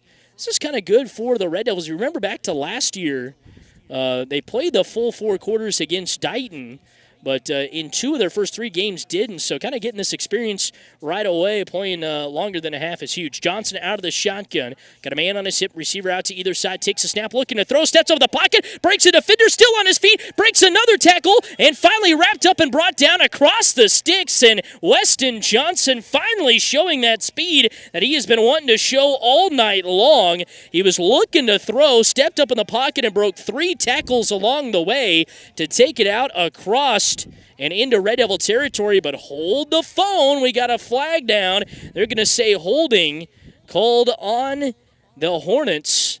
And so we will redo that, and it is going to bring up second down and a country mile as the Sticks sit just across the 25 at about the 26. And now they have marked Dighton inside the 10-yard line at about the 6. And they say second down and 19 after that penalty from the Hornets, their 5th of the game. Johnson out of the shotgun, takes the snap, QB design run off the left side, trying to get the corner as he cut back inside there. Wasn't able to. The Hornets wrap him up and bring him down. And again, Coach Brett, after that first drive, has made some really great adjustments. Apologize for those of you watching on YouTube. I'll slide the camera. They'll bring up third down and 19 for the Red Devils, as they say Johnson just gets back to the line of scrimmage on that carry. Boy, he's had a tough time carrying the football here over these last few carries that he's had. 10-16 and counting to go. Third down and 19 now for the Hornets from their own 6-yard line. They've had a couple of drives that have been just dead as a doornail inside this 5 today. Johnson out of the shotgun, 2 receivers to the far side, none to the near. Bradford on his hip of the backfield, takes the snap. Johnson looking to throw, fires it out in the flat. The pass is incomplete and broken up. Coming from behind to knock it out of the hands of Sean Redbird is Josiah Pattengall, and it'll make it 4th down and 19, and the Hornets are going to have to punt this one away. So Weston Johnson stepped up in the pocket, got a big gain, and a holding penalty brought the Hornets all the way back within their own 10, and now they got to punt it away. Johnson will be the one to punt it. Red Devils looking to block it. He gets this one off. It's a high punt that hangs up in the air. It'll stay on the Red Devil side. Takes a Red Devil bounce inside the 15-yard line, and the Red Devils are set up big. Johnson got a big boot on it, but kicked it as high as the lights, and it did not travel very far. It came back down, took a Red Devil bounce towards their goal line, and they will have it first down and 10, they say, from just across the 10 at about the 11. They're going to say the 13, actually, via the scoreboard. So we'll go with that. First down and 10 for the Red Devils from the 13-yard line of the Hornets. 9:44 to go in the third quarter. It is Brady out of the shotgun. Got Patton Gall on his left hip. Sowers directly behind him. Brady takes the snap, turns, hands it off. Sowers off the left side. Got quite a few yards. Still on his feet before he's wrapped up and tackled from behind. And gets up, strutting his stuff a little bit. And Caden Sowers with a big gain right there to bring up second down and 3 after a pickup of 7 there from Caden Sowers. He's got 4 carries and all have went for over 3 yards today. Out of the shotgun, Brady again. Sowers directly behind him. Patton Gall on his left hip. Brady takes the snap, hands it off. Sowers off the left side, lowers his shoulder, dives his way into the end zone for the Red Devil touchdown. And there's that spark and that explosiveness the Red Devils were looking for most of to the tail end of that first half, and they get it to open up half 2, and they lead 28-8. They put the ball in the belly of Caden Sowers twice, and he punches it in for the touchdown. So 28-8. 6-yard touchdown run there from Caden Sowers. Brady out of the shotgun, got Patton Gall on his hip here. Brady takes the snap, hands it off to Josiah left side, and it'll be wrapped up and brought down short. But the Red Devils put up 6 points on the scoreboard and get into the end zone to start out the second half of action. So, in quarter number 3, 9:07 left, it is Oberlin 28 and Dighton 8 here on 101.1 KFNF. There is a difference between going to the bank and going to the bank. When you go to the bank, it's just... Hello, welcome to the bank. How can we bore you? But when you go to the bank... Hi, welcome to the bank. How can we help you? And that help is offered to you in 13 northern Kansas locations to help your financial goals become a reality. From services and loans to state-of-the-art financial products, come to where the difference is better. The Bank. Member FDIC, an equal housing lender.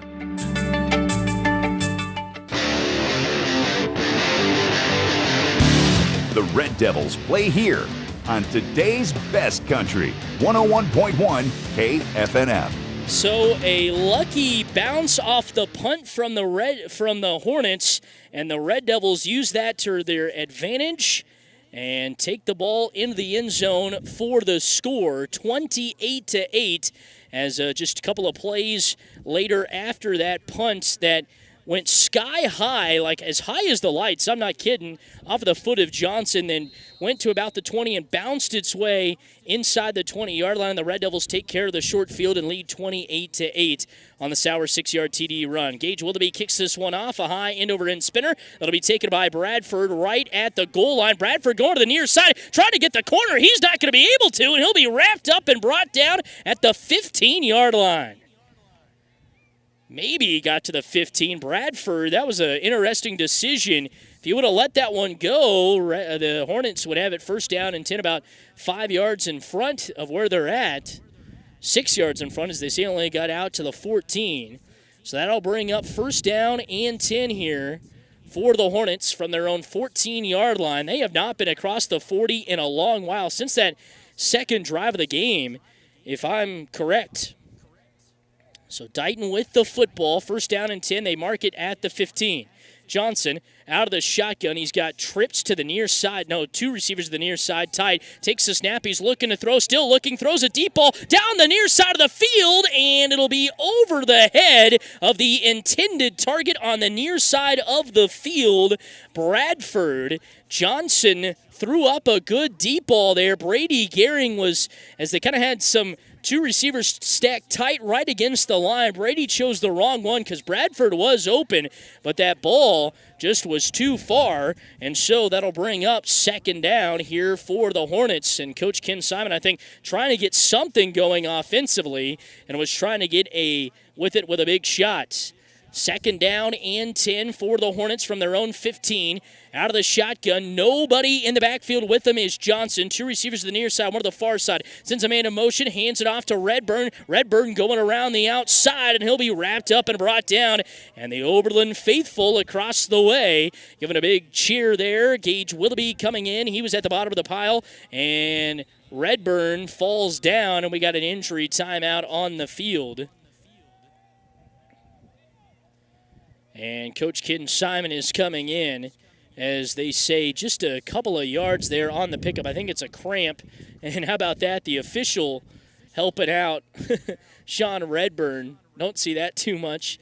But the guy in black and white is helping out the player. And whenever you cramp like that, you got to get him stretched right away. And that's what he's doing right there. And so he has got him stretched out.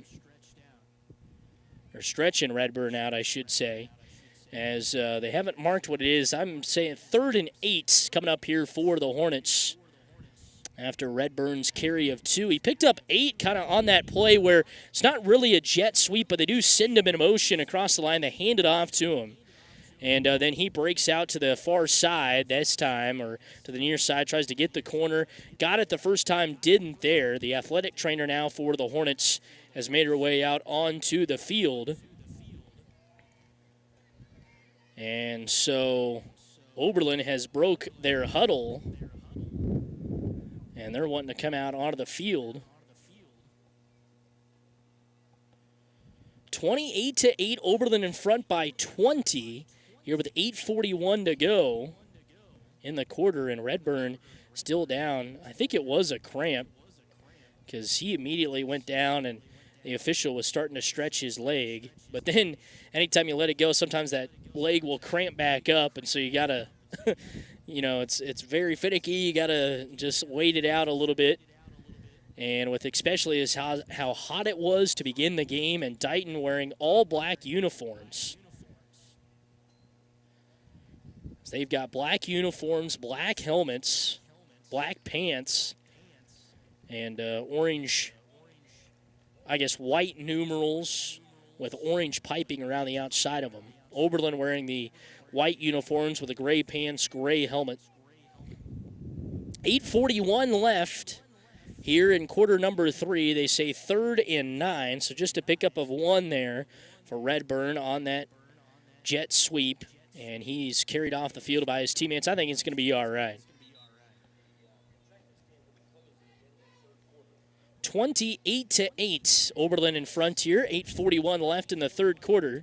So after that break, pause in the action.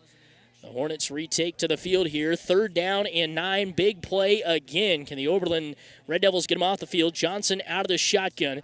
1 receiver to the near side, 2 to the far side. 4 down linemen along with them. Johnson, empty backfield, takes the snap of the chest. Johnson looking to throw, still looking, throws it over the middle. Has Wilson there, and the pass is caught right at the sticks and moved the sticks. He had a man wide open on the near side of the field, and that man wide open was Aiden Warta. He was clapping his hands, wanting to get the ball to him, but instead he goes to Wilson in the middle of the field, and he picks up 10 there on the pass, just enough to get the first down, and he hits his big tight end target, Connor Wilson, who continues to impress as a tight end here in the Northwest Kansas League, that's for sure.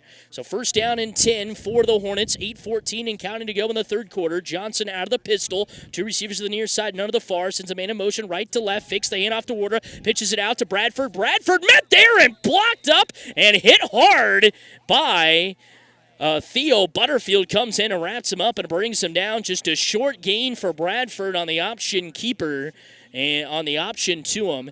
And that'll bring up 2nd down and 9. And that is Bradford's first positive rush of the contest.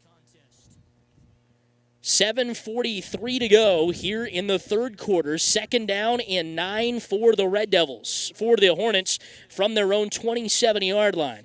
28-8. Johnson out of the shotgun. Got Bradford on his hip. 1 receiver to either side. Got a man in the backfield, 2 along with him for an extra blocker. Low snap, looking to throw. The pass is almost intercepted by Brady Gehring as the throw was way off the mark, but coming up with a catch was Connor Wilson somehow as he stands up with a football, but they're going to say it was on the ground first, and that's why he came up with it. I thought he might have caught that ball, but it hits the ground first. Brady almost had a shot at a pick, and that'll bring up 3rd down and 9 now for the Hornets from their own 27.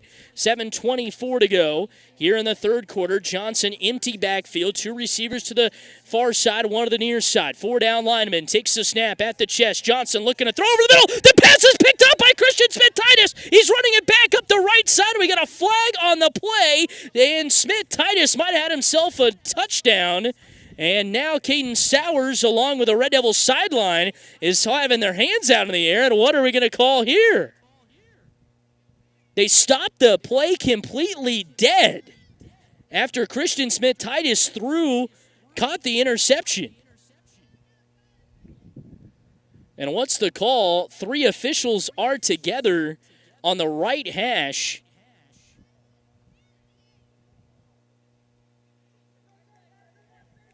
And they're going to pick up the flag. What the heck? Oberlin should have a touchdown right now. Oh, my goodness. So they picked up the flag. I wonder if they didn't whistle the play live or something. It seemed like they were saying somebody went too quick there, but they didn't want to call a false start on somebody. And they blew the play dead. And Christian Smith-Titus was streaking down the sideline after a pick. Johnson out of the shotgun here. 1 receiver to the far side, 1 to the near. Bradford on his hip, takes the snap, looking to throw. Bradford still looking to throw the deep ball down the far side of the field to Vogel, out of his hands at the 30-yard line. My goodness, what a reach on him. Charlie Vogel almost bringing it in on the far side, in coverage over there on the far side of the field.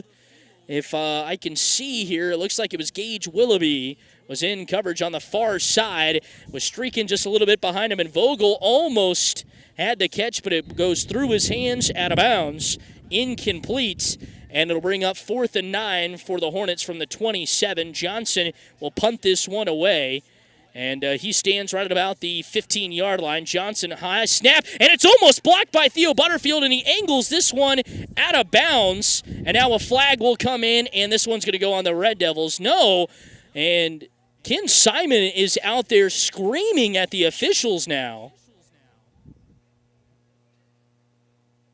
And he is hot on the sideline.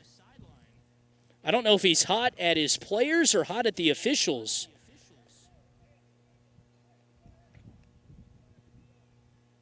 And did they pick that one up? What is going on here? And so it's been they're going to say this is roughing the kicker on Oberlin. And so that'll give Dighton the ball across or right at the 40-yard line. It's a 15-yard penalty and keeps the ball with the Hornets. Theo Butterfield rocked the punter Johnson trying to go after the block and gets called for roughing the punter. Johnson under center, I formation look. Bradford at the tip of the eye. Johnson takes the snap, hands it off, and blown up in the backfield and sit backwards is Sean Redburn. He was in the middle of that I formation, and he tried to go up the right side and was just hit and forced backwards. Actually, I think that was Aiden Warda, who was there in the middle of that I formation, and he goes back for 2 yards and brings up 2nd down and 12 from the 38. And the Oberlin sideline and the Oberlin fans trying to get on it as well. 6:30 to go in the third quarter, 28-8 Oberlin in front. Out of the shotgun, Johnson has a man directly behind him, 2 receivers to the far side of the field. Sends a man in motion, left to right across the line. Johnson takes the snap, wanting to run. He's wrapped up and brought down in the backfield again. Theo Butterfield sniffed out the play and wraps him up and brings him down by his ankles. Caden Sowers in there as well, and the Red Devils force the Hornets backwards again. And so the Red Devils sideline is keeping the Red Devils in this thing as they are pumped up after that one. A loss of 3. It'll bring up 3rd down and 15. And like I mentioned, after that second drive of the game for the Hornets, they have really had a tough time running the football and getting into an offense. And via penalty, They went across the 40-yard line for the first time right there since that drive. Johnson out of the shotgun, 2 receivers to the far side, 1 on the near side, man on his hip in the backfield. Johnson barking the signals, takes the snap, fakes the handoff. Johnson rolling to his right, looking to throw. The pass is almost picked off. Brady Gehring and Charlie Vogel in a little bit of a tugging match to see. And Vogel was able to come down with the reception back to the original line of scrimmage, the first down line of scrimmage, right at the 40-yard line. So a pickup of 5 through the air there. It'll bring up 4th down and 10. And obviously, maybe 4-down territory here for Ken Simon and his squad. 5:20 left in the third quarter, 28-8. Oberlin hasn't had the ball that long in this quarter. They had it after an opening stop, just in 2 plays. That's all they ran in this quarter. Johnson, the shotgun, 3 receivers to the far side of the field. Takes a snap, looking to throw. Pumps once, pumps twice. Now he's on the run to the near side of the field. Gets across to the 40 to the 35. He's wrapped up by the ankles by Brady Gehring and shoved down. Just a short loss. He got to about the 35 of the Red Devils. So a pickup of 5, but he needed 10. And that is Johnson's longest rush since his 10th carry of the game. As he had not rushed over 2 yards from that point on. He's got 20 carries for 48 yards now. Turnover on downs, and Oberlin takes over with the football. 1st down and 10 from their own 35-yard line. This is the first time for them starting on the other side of the 40 in a long while as well. So Oberlin with the football, 1st down and 10. Brady out of the shotgun. Got Patton Gall on his right hip. Willoughby, the far receiver, out to the far side of the field. Brady takes the snap, fakes the handoff. Brady wanting to throw, throws a deep ball down the middle of the field, caught by Gage Willoughby, and then out of his hands at the 10-yard line. Bradford in coverage all the way down there as they went smashing into each other. We got pass interference that'll be called on the Hornets, and the Red Devils will take the 15 yards and put it across the 40-yard line into Hornet territory. So another penalty for the Hornets. That's their 6th penalty now for 65 yards. And Oberlin will have it 1st down and 10 from the Hornet 30-yard line. Brady threw a perfect ball and gave it right up there to Gage at about the 10. And Gage came down with the ball, but then Bradford knocked it out of his hands, but they cracked into each other before that, and that's where that pass interference came from. Brady out of the shotgun here. Man on his hip, Patton Gall. Sowers behind him. Willoughby, the far receiver, out to the right side. Takes a snap, hands it off to Sowers. Bounces off a defender. Gets back to the line of scrimmage, maybe a little bit more, and will bring up 2nd down. So the Hornets have done a good job stopping the run from the Red Devils after kind of a couple of opening drives that they just ran it right down their throats. Bring up 2nd down and 10, 2nd down and 7, for the Red Devils. As Sowers on the pickup of 3 there. 4:34 left here in quarter number 3. 28-8 Oberlin. Brady out of the shotgun. 1 receiver to the near side, Willoughby. Fakes the handoff. No, gives it to Josiah, who finds a little crease and makes his way out, nearing the 20-yard line, inside the 25. But a penalty comes in from the far side of the field, and we'll see what this is going to be. Ken Simon thinking it's on the Red Devils, and it is. Holding again on Oberlin. And so that'll move them back 10 yards from the spot of the foul. And it'll take him across the 35, actually, to about the 36-yard line. Actually, just short of the 30 there. It's kind of tough to see where that 30 is. I think it is. 2nd down and 13 is what they say after that penalty. So Brady has it out of the shotgun, sends a man in motion right to left across the line. Patton Gall on his hip, takes the snap, hands it off. Josiah back up the middle, finds a crease, still on his feet, dragging defenders with them and carrying them all the way to almost the 20-yard line. big pickup right there. Josiah's longest rush in a long while and couldn't have come at a better time. So Red Devils were backed up all the way to about the 34-yard line. Pickup of 10 right there for Josiah Pattengall after the holding penalty. That's what the Red Devils needed. And it'll bring up 3rd down and 3 for Oberlin from the Dighton Hornet 24-yard line. Brady out of the shotgun. Got Pattengall in his right hip. Willoughby, the far receiver, out to the right side. Wasson comes in motion right to left. Here's the snap. Hands it off up the middle to Josiah. He's tricked up at the line of scrimmage. Dives his way close to the first down marker, and he might be a little bit short. Yes, they're signaling 4th down. Needed 3, picked up 2.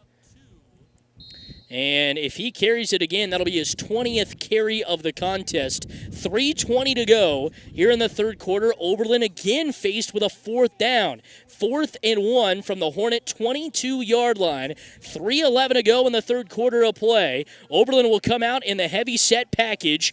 Pattengall will take the snap. He's got Sowers and Theodore Butterfield. And Pattengall makes a man miss, breaks it to the outside of the far side of the field, picks up the 1st down and more.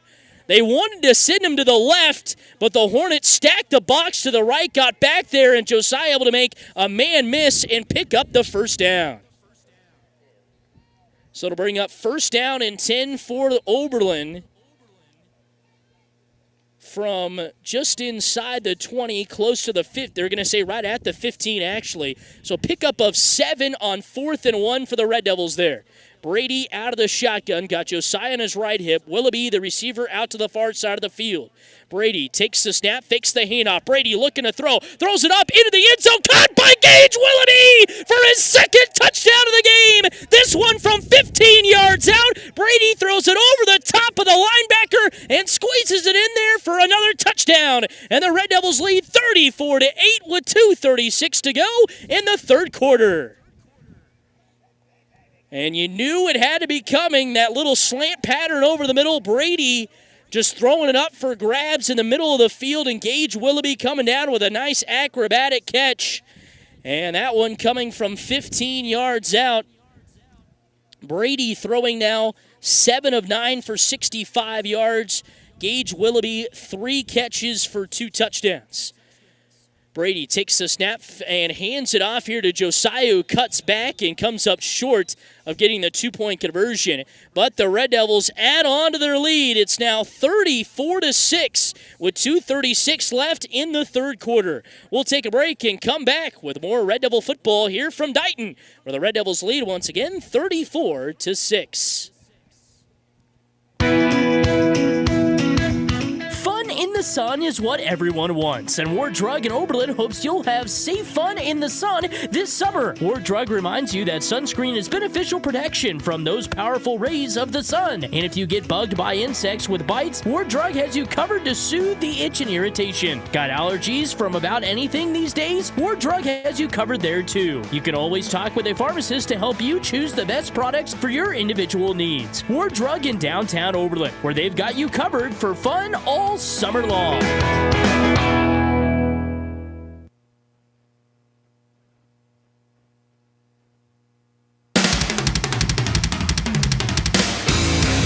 Red Devil Athletics on today's best country, 101.1 KFNF. So the Red Devils have put up 12 points here in quarter number 3 and extend their lead to 34-8. And we'll line up to kick this one off back to the Hornets. The Hornets, who via penalty got it across the 40 for the first time since their 2nd drive of the game, their last drive. But then the Red Devils just came to the ball in the backfield, shoved them back for 5 yards. It was a little pickup on a pass. Then Johnson ran for 5 yards, but still wasn't close for the 1st down. And then the Red Devils take that turnover downs and turn it into points. 34-8, 2:36 left in the 3rd quarter. Willoughby will punt this one, or kick this one end over end. It'll be taken by Bradford right at the goal line again. Comes up the near side, crosses back to the far side of the field. Now back in the middle, where it'll be wrapped up and brought down by the Red Devils just across the 10-yard line here on the far side of the field. And so Dighton has the ball back once again. I feel like we've been saying that a lot, especially in the second half. And I kind of mentioned it before that drive. Oberlin had only ran 2 plays in the quarter. and both went to Caden Sowers, one of them for a touchdown. And we got a flag on the kickoff. It was holding called on Dighton. My goodness, the penalties between these two today. And they are going to mark them back inside the 10 now.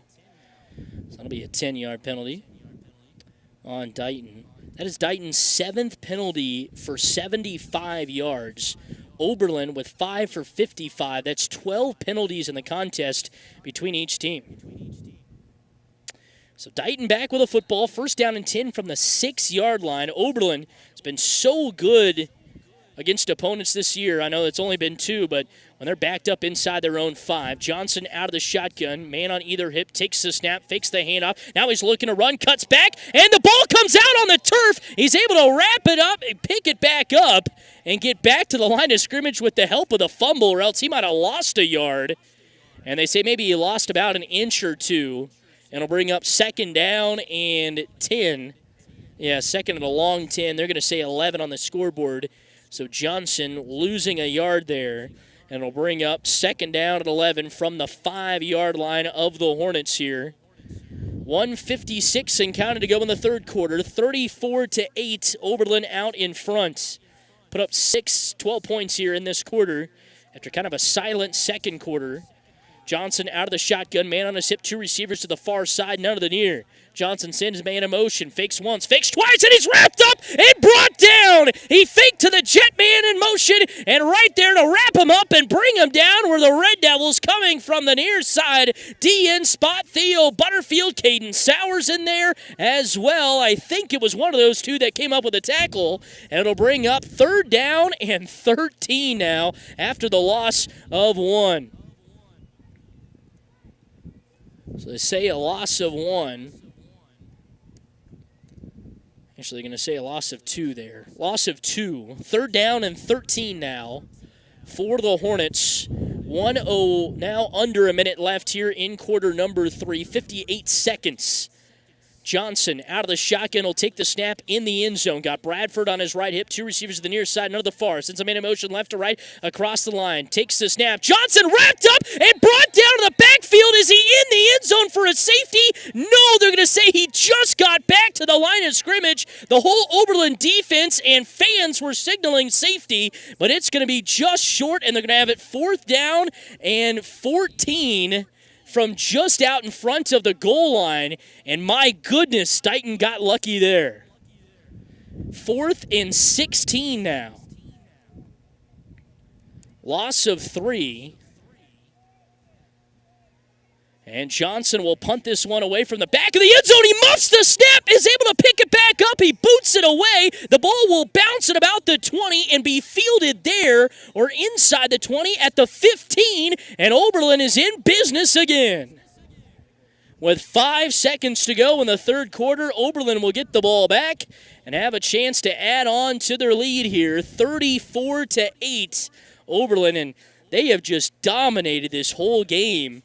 And you just got to think if they could have converted on those 3 drives they went 4 and out on to end the half, game could be over right now. But Oberlin staying in it, though. Give them all the credit after it's kind of some plays haven't went their way. Brady out of the shotgun, got a man on his hip. That's Patton Gall. 2 receivers to the far side of the field, Wasson and Willoughby, 4 down linemen. Takes the snap. Brady hands it off to Josiah. Josiah finds a crease, breaking his way inside the 10 and gets down to about the 9-yard line after a big pickup there to bring us to the end of the third quarter. 3 quarters in the books here from Dighton. It's all Oberlin. 34-8 over the Hornets here on 101.1 KFNF. Guess what? I finally switched to Next Tech Home Internet. I'm so excited you finally pulled the plug on your shoddy internet experience. I can't believe how easy it was. Their technician couldn't have been more helpful. Plus, he connected all the devices to the new Wi-Fi. Next Tech just does it better. You were right, as usual. Their included router and Wi-Fi Manage app are next level. And I get 3 months free. Get 1 gig home internet for $69 a month and get 3 months free. Visit next-tech.com to learn more. For 75 years, United Northwest Federal Credit Union has been a cornerstone in Norton, Decatur, and Rawlins counties, known for top quality services like loans, easy saver accounts, and seamless online banking. They ensure financial peace of mind. Whether you're saving for the future or need a little extra help today, they've got you covered. Discover more about their trusted services at unwfcu.org. United Northwest Federal Credit Union, your financial partner for life. NCUA insured, equal housing lender.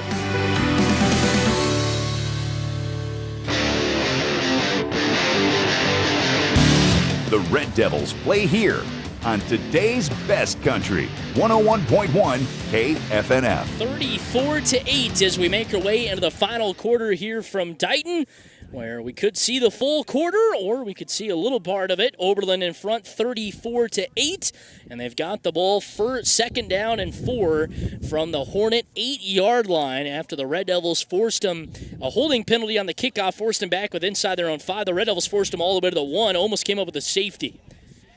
Out of the shotgun is Brady. He's got Josiah on his left hip. One receiver to the far side of the field. Sends a man in motion. Left to right across the line. Sowers takes the snap. Hands it off to Josiah. Josiah off the left side. Finds a crease and runs his way untouched into the end zone for his second touchdown of the game. And the Red Devils punch another touchdown in to lead 40-8 with 11:56 to go.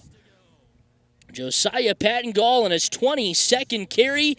He's now got 99 yards, a couple of touchdowns, and a 40-8 lead for the Red Devils to start quarter number 4. And I apologize to those of you watching on YouTube. Fell behind on the scoreboard there, but it's 40-8 pending this PAT. Brady out of the shotgun, got Josiah on his right hip, turns back towards the sideline, sends Sowers out in motion to the left side. Now he's got 2 receivers to the far side, none to the near.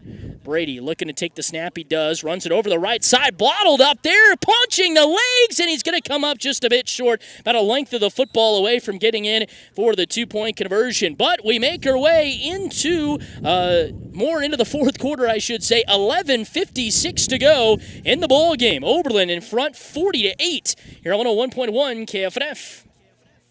Here come the men in black trucks for all your home needs. AquaShield Roofing not only offers roofing for residential and business, but siding, guttering, insulation, windows, and doors, construction and remodeling too. Plus, AquaShield Roofing offers a workmanship warranty. For your free estimate, give them a call, 785-475-2533. AquashieldRoofing.com. Here come the men in black trucks for all your home needs. Take pride in your outdoor projects.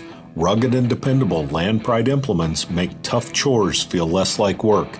Add a power unit and get work done. Land Pride offers a wide range of implements for seeding, mowing, tilling, and digging.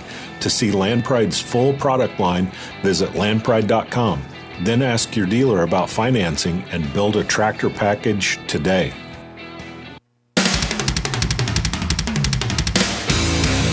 Red Devil Athletics on today's best country, 101.1 KFNF. Welcome back here from Dighton and Dighton High School, 40-8. The Hornets out in front here. The Red Devils out in front, 40-8 with 11:56 to go in the fourth quarter, and Oberlin will kick this one away back to Dighton. Dighton has only had it across the 41 other time after their second drive that went down for a score and made it 16-8, and since then it's been all Oberlin with 34 unanswered points. And here is the boot from Gage Willoughby, end over end. It'll take a bounce right of the 5, rolls its way. The Red Devils trying to wrap it up and grab it. They're on the near side. Caden Sowers running in, and they'll say Bradford touched it and went out of bounds. So the Hornets will have the ball first down and 10 inside their 15. Coach Ken Simon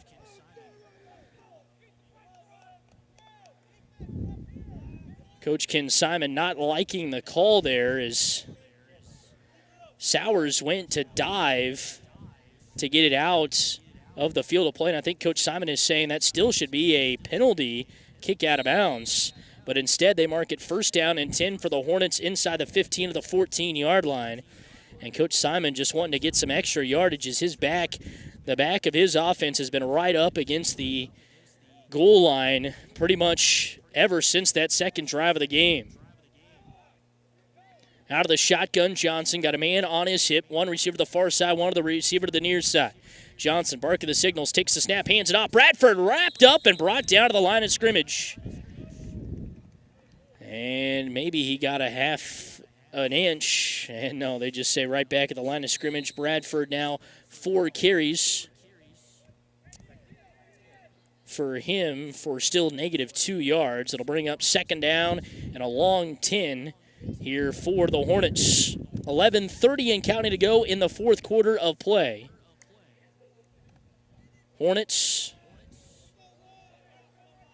with the football from their own 14, 13-yard line. Johnson out of the shotgun, with Bradford directly behind him. Takes the snap, rolling out to his right, wanting to throw. He does, has a man, but overshoots him towards the Oberlin far sideline there. He was looking to get it out into the hands of Warda, but overthrows him there.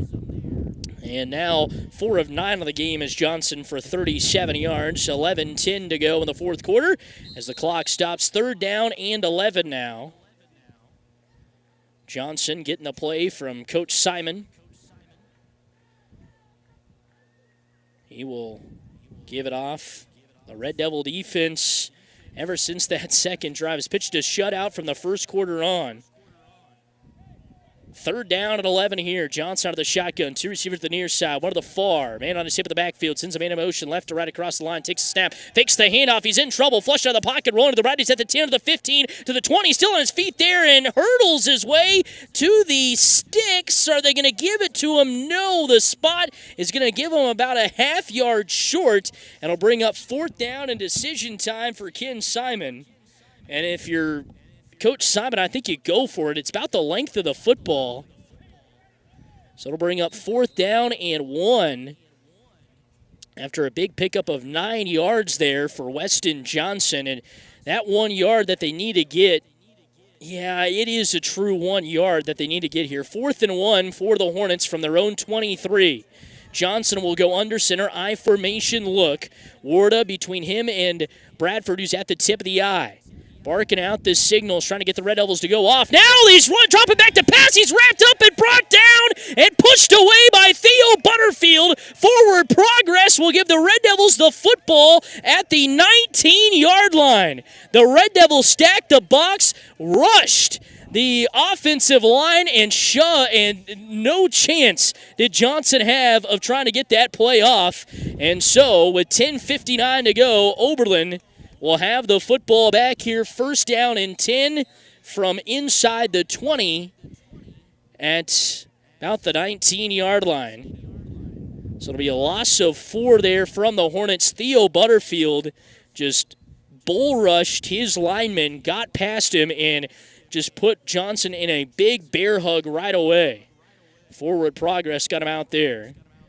Now Oberlin has it first down and 10 from the 19 out of the shotgun. Brady Gehring, man on his hip, takes the snap, hands it off to Sowers, who fumbles the football, got it back as it bounced into his hands, and he's able to run across the line of scrimmage and pick up maybe a half yard. It'll bring up second down, or they say he gets back to the line of scrimmage. It'll bring up second down and 10. So how about that? And they say 1 yard gain in the end. 2nd and 9 from the 12 for the Red Devils. That's not right either. From about the 17 probably. Out of the shotgun is Brady. Brady takes the snap, hands it off to Josiah. Josiah up the middle, breaks a tackle at the 10 to the 5, and he streaks into the end zone for the touchdown. And the Red Devils are a PAT away, a 2-point conversion away from ending this one early. Or no, hold your horses. 46-8. Got to get one more score after that. My apologies. 46-8. Red Devils in front. Josiah runs this one in from 17 yards out and punches it in for another touchdown. Red Devils going after the 2-point conversion here. Brady out of the shotgun. Got a man on his hip to the right is Patton Gall. Receiver to the near side is Willoughby. Takes a snap, fakes the handoff, looking to throw as a man wide open in the flat. It's Caden Sowers, and there's the 2-point conversion. And the Red Devils add on to the lead to make it 48-8. It's a 40-point lead for the Red Devils here with 10:17 to go in quarter number 4. We'll take a break, come back with more Red Devil football here on 101.1 KFNF.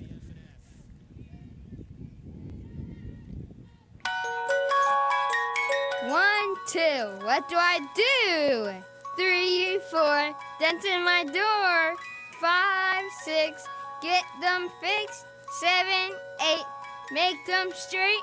9, 10, paint it again. Got a dent, scratch, or crunch? Don't stress it. Bring it to Creative Collision, where they make child's play out of bodywork. Stop in on North Highway 83 in Oberlin, Kansas, or call 785-470-2130.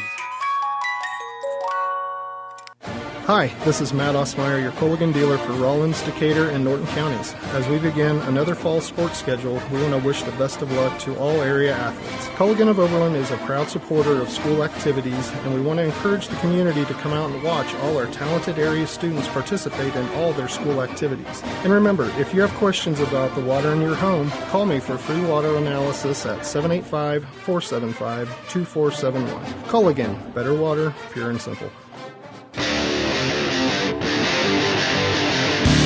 The Red Devils play here on today's best country, 101.1 KFNF. Welcome back here from Dighton. Red Devils out of their lead with a 17-yard touchdown run from none other than Josiah Pattengall. And here's the boot from Gage Willoughby. End over end will be taken by Bradford right at the 15, and he's swallowed up and brought down at the 20. Theo Butterfield, Caden Sowers come in and rock him. And the Red Devils continue to stymie the Hornets, whether it's in the kicking game, on offense, wherever it is. The Hornets from the second drive on have had a tough day with the football. That is for sure. They had a great second drive after their first drive was a fumble recovery for a touchdown from Cohen Anderson. 10:13 to go in the fourth quarter, 48-8. Oberlin leads by 40. One more score, and they will win the contest. Dighton will have the football here. First down and 10 from their own 20-yard line. Out of the shotgun, Johnson. 2 receivers to the near side, 1 to the far side. 4 down lineman takes the snap. Johnson looking to throw as a man. It's caught out there on the far side of the field. Big catch out there by Warda. So Aiden Warda steps up, makes a big catch, and brings in an 8-yard reception.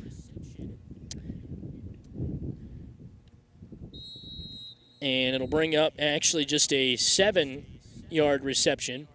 It'll bring up 2nd and 3 here for the Hornets from the 27-yard line. So Oberlin with the Hornets with the football. 9:36 and counting to go in the fourth quarter. 2nd down and 3 from the 27. Out of the shotgun now is Johnson again. 1 receiver to the near, 1 to the far. Takes the snap. QB design run off the left side. Red Devils chasing after him, and they're able to wrap him up and bring him down. But he'll have enough to move the sticks and bring it across the 30-yard line for a pickup of 4 yards. 26 carries now for Weston Johnson for 52 yards. First down and 10 for the Hornets from the 31-yard line of their own. And first kind of consecutive plays that have worked for the Hornets in a long while. I formation look here. And there's an official time on the field, and it looks like Rustin Bailey's helmet might not have snapped together very well. They blow it dead, and now they restart it. Under center is Johnson. At the tip of the eye is Bradford. Johnson takes the snap, looking to throw over the middle. Had Sad Wilson there. And was it complete? Yes, it was. The throw was behind him. Wilson had to come back. The Red Devils sold out on the run, so Wilson snuck behind him and had a shot of being wide open, maybe taking it in for a touchdown. But instead, it's just a pickup of 6 through the air there from Johnson to Wilson. Wilson hauls in his 4th catch of the day for 38 yards there. Brings up 2nd and 4 for the Hornets from the 37-yard line. Johnson under center, I formation, and they get him to bite and get the Red Devils to go offsides.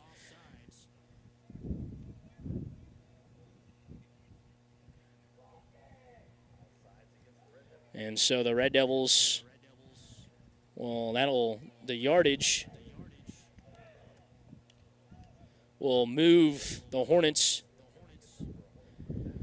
across the first down marker. Goodness, it took a long time for them to get that one to go. But so a 5-yard penalty there just adds on to our penalty field nights. 13 penalties between each of these two teams. Dighton now has it first down and 10 here, working their way to the north at the 38. Here's the snap, faking the pass, looking to throw over the outside of the far side of the field is Wilson. He makes the catch across the 40 inside Red Devil territory to about the 38. And that'll bring up a 6-yard catch there from Johnson to Wilson. And bring up second down and 4 now from the 33 for the Hornets with 7:45 to go. Second down and 4. And first positive drive in a long while for the Hornets, that's for sure, from the right hash. Under center is Johnson. He takes the snap, dropping back to pass. Johnson still looking to the far side. Now he's going to tuck it and run to the far side of the field on his feet. Flag will come in. He was looking to the near side, over here towards the sideline. But this one's going to be holding called on the Hornets, and that'll move them back 10 yards. And it'll make it second down and 14. So, wouldn't you know, another penalty. 8 for 85 now, according to my calculations for the Hornets. 7:27 left, final quarter, as we have went past the 9 o'clock mark at 9:15 now. Almost to 9:30. We could be here till 10 o'clock tonight. We're gonna go a while, that's for sure. 7:27 left, fourth quarter, 48-8. Oberlin in front. Second and 14 here for the Hornets from their own 37 now. They got it across the 40 with a pass, and that holding brings them back. Wing set here out of the shotgun. Johnson takes the snap. He's looking to throw over the middle as a man. Wide open pass caught by Vogel, the 25 to the 20. 15 breaks the tackle, and he streaks his way into the end zone for the touchdown. The Red Devils sold out on the run, weren't expecting the pass, and it works. There's a strike, and the Hornets get on the board there from 42 yards out. And so Johnson, with his longest pass of the day, meets up with Charlie Vogel for 42 yards and a score. And with 7:02 left in the fourth quarter, it's 48-14. Red Devils sold out on the run there. We're not expecting the pass at all. And Dighton knew it, so they take advantage of it. Johnson out of the shotgun here. And, yeah, we had movement on the Hornets. It was Nolly that moved. Orta that moved, And so that'll move them back 5 yards, and we'll retry the two-point conversion once again. And sorry for those of you watching on the YouTube channel. Been slacking on the scoreboard a little bit. 48-14. Pending this PAT here, 7:02 to go in the fourth and final quarter. Out of the shotgun is Johnson. He's got Warda on his left hip, now transfers him to his right hip. Two receivers stacked to the far side of the field. Just off the line, takes the snap. Johnson looking to throw into the end zone. Pass caught, and the two-point conversion is good, as it was Bradford that hauls in the two-point conversion catch. 48-16, Dighton, a 42-yard strike to cut the lead of the Red Devils. 48-16, 7:02 left in the fourth quarter. Here on 101.1 KFNF. Ever wonder why some people have a spring in their step? It's simple. Fuel. Quality fuel from Decatur Co-op. Without the right fuel, your day can feel like a drag. But with Decatur Co-op's premium Fieldmaster diesel or unleaded fuel delivered straight to you, those days of sluggish starts are over. Serving Northwest Kansas and Southwest Nebraska, they keep you moving. Check out their bulk fuel delivery today. Premium fuel and service you deserve at Decatur Co-op, with a location near you.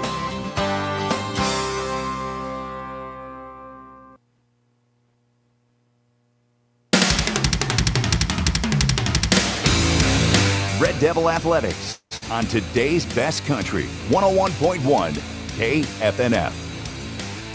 Welcome back here from Dighton. A lot of action in the fourth quarter. 3 scores, 2 from the Red Devils, 1 from the Hornets. And that last one just coming a second ago. 7:02 left, 48-16. It was a 42-yard strike from Johnson to Vogel as they brought out in a little bit of a wing T formation. Red Devils thought they were selling out to go run, so they stacked the box.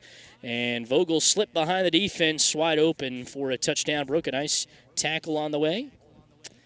And so Johnson has this one teed up here for the Hornets. And Johnson runs up and sends a squib kick into the middle of the field. It's a high bounder, and the Red Devils will hop on top of the football here. With 7:02 to go, they'll have some of their worst starting field position of the day, as they'll have it first down and 10 here from their side of the 40. See where they're going to officially mark this. It's on just on the other side of about the 31, maybe the 30-yard line. That's where they're going to have it, first down and 10. So first and 10 for the Red Devils. 48-16, they're in front, 7:02 left. Brady out of the shotgun.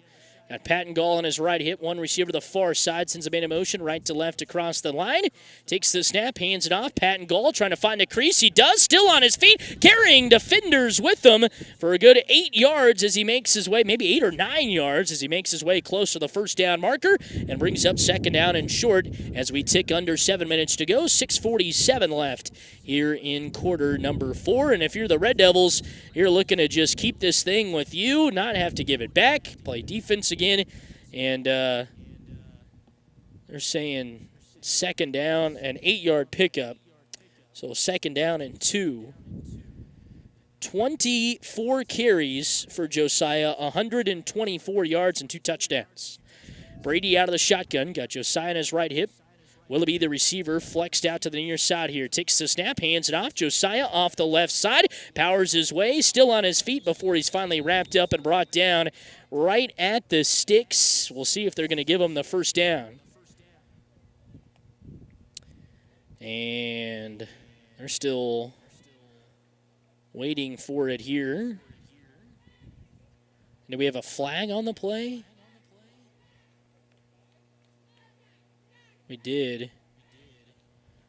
And is it on the Hornets?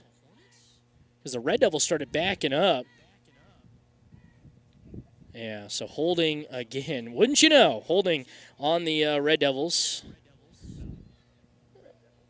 Oh, no, they say personal foul. So that'll be a 15-yard penalty. Coach Gehring is coming out to talk with the white hat here. And he was wanting to discuss some things with him. The white hat has now made his way back out onto the field. And so that 15-yard penalty really marks the Red Devils back. Bring up second down and 15 from their own 24-yard line. 6:10 left. 7th penalty for the Red Devils.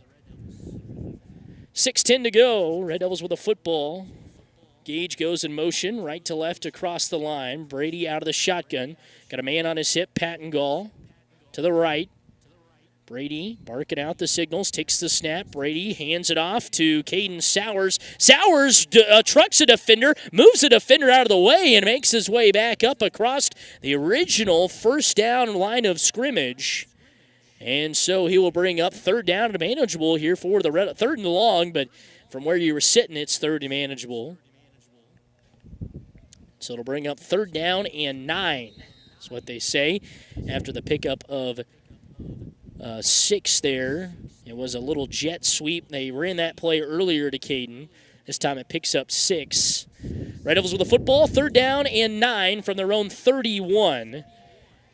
Gehring out of the shotgun, man on his hip to the left, Patton Gall, receiver to the far side of the field is Willoughby, takes the snap, looking to throw it out that way, has Mitchell Watson wide open off his hands, and was almost picked off by Bradford on the deflection, but that'll bring up fourth down and 9. They had Mitchell wide open as a crosser towards the far side of the field, but goes through his hands, and he was hit as he made the catch, and so the Red Devils, for the first time today will punt the football away. Gage Willoughby will be the punter. Bradford will return for the Hornets. Bradford standing all the way back at about the 20-yard line. Willoughby will receive the punt from about the 20 or so. And moves the hands, takes the snap, and gets into this one. It'll go end over end, bounce at the 30, roll towards the far sideline, make its way out of bounds at the 35, and that's where the Hornets will take over. First down and 10 with 5:11 to go here in the fourth quarter. I think these guys would want to play all night if they had the shot, that's for sure. 5:11 left, fourth quarter, 48-16. First down and 10 from the 35-yard line.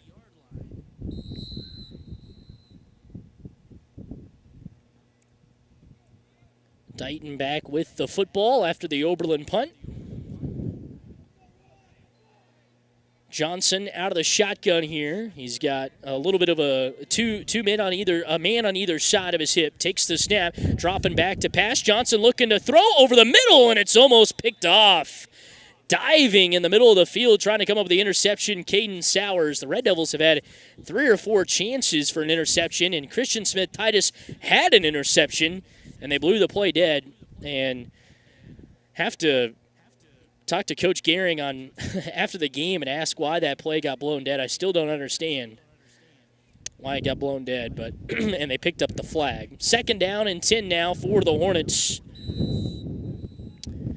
That incompletion breaks a 4 straight completion mark, and 5 out of 6 for Johnson. Takes the snap here, rolling out to his right now, stops, looking, throws the ball up, and this one is picked off on the far side of the field by Brady Gehring. Gehring being run down at the 40-yard line. And so the Red Devils get the pick. Like I mentioned, Brady a couple of times has been close. Caden and Josiah, and they finally get the pick there.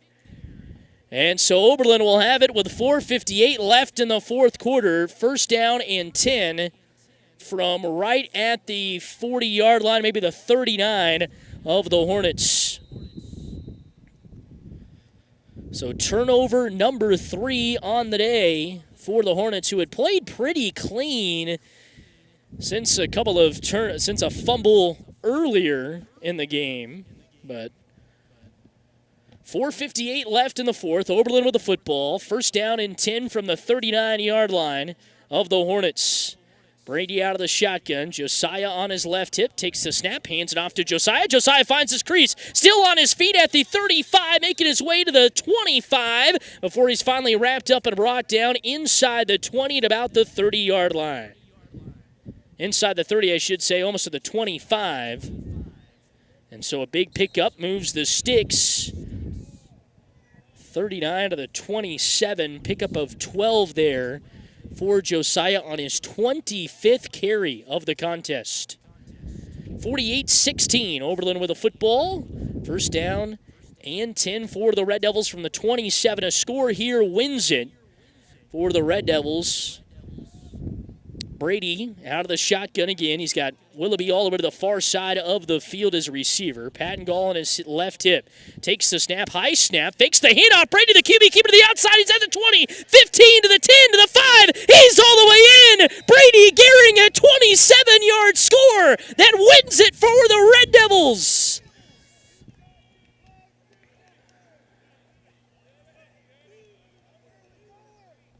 (54-16). Brady Gehring, the QB keeper. He did it once and got quite a few yards, but it was called back to a holding. That time he does it again, streaks it around the far side. And the Red Devils are a PAT away from this game being over. 27-yard score for Brady Gehring. Brady out of the shotgun here. Man on his hip, Josiah. Caden directly behind him, takes the snap, hands it off. Caden off the left side, lowers his shoulder. He's in for the 2-point conversion, 56-16.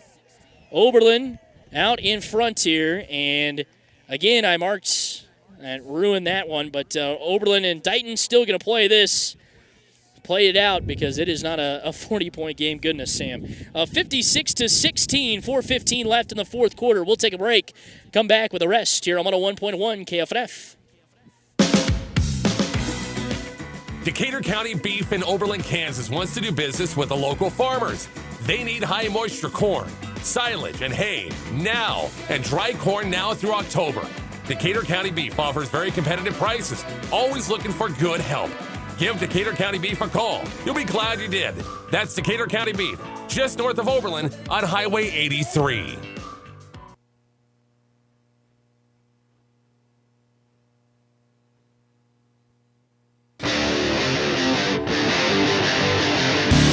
The Red Devils play here on today's best country, 101.1 KFNF. So my apologies to all of those of you listening out there.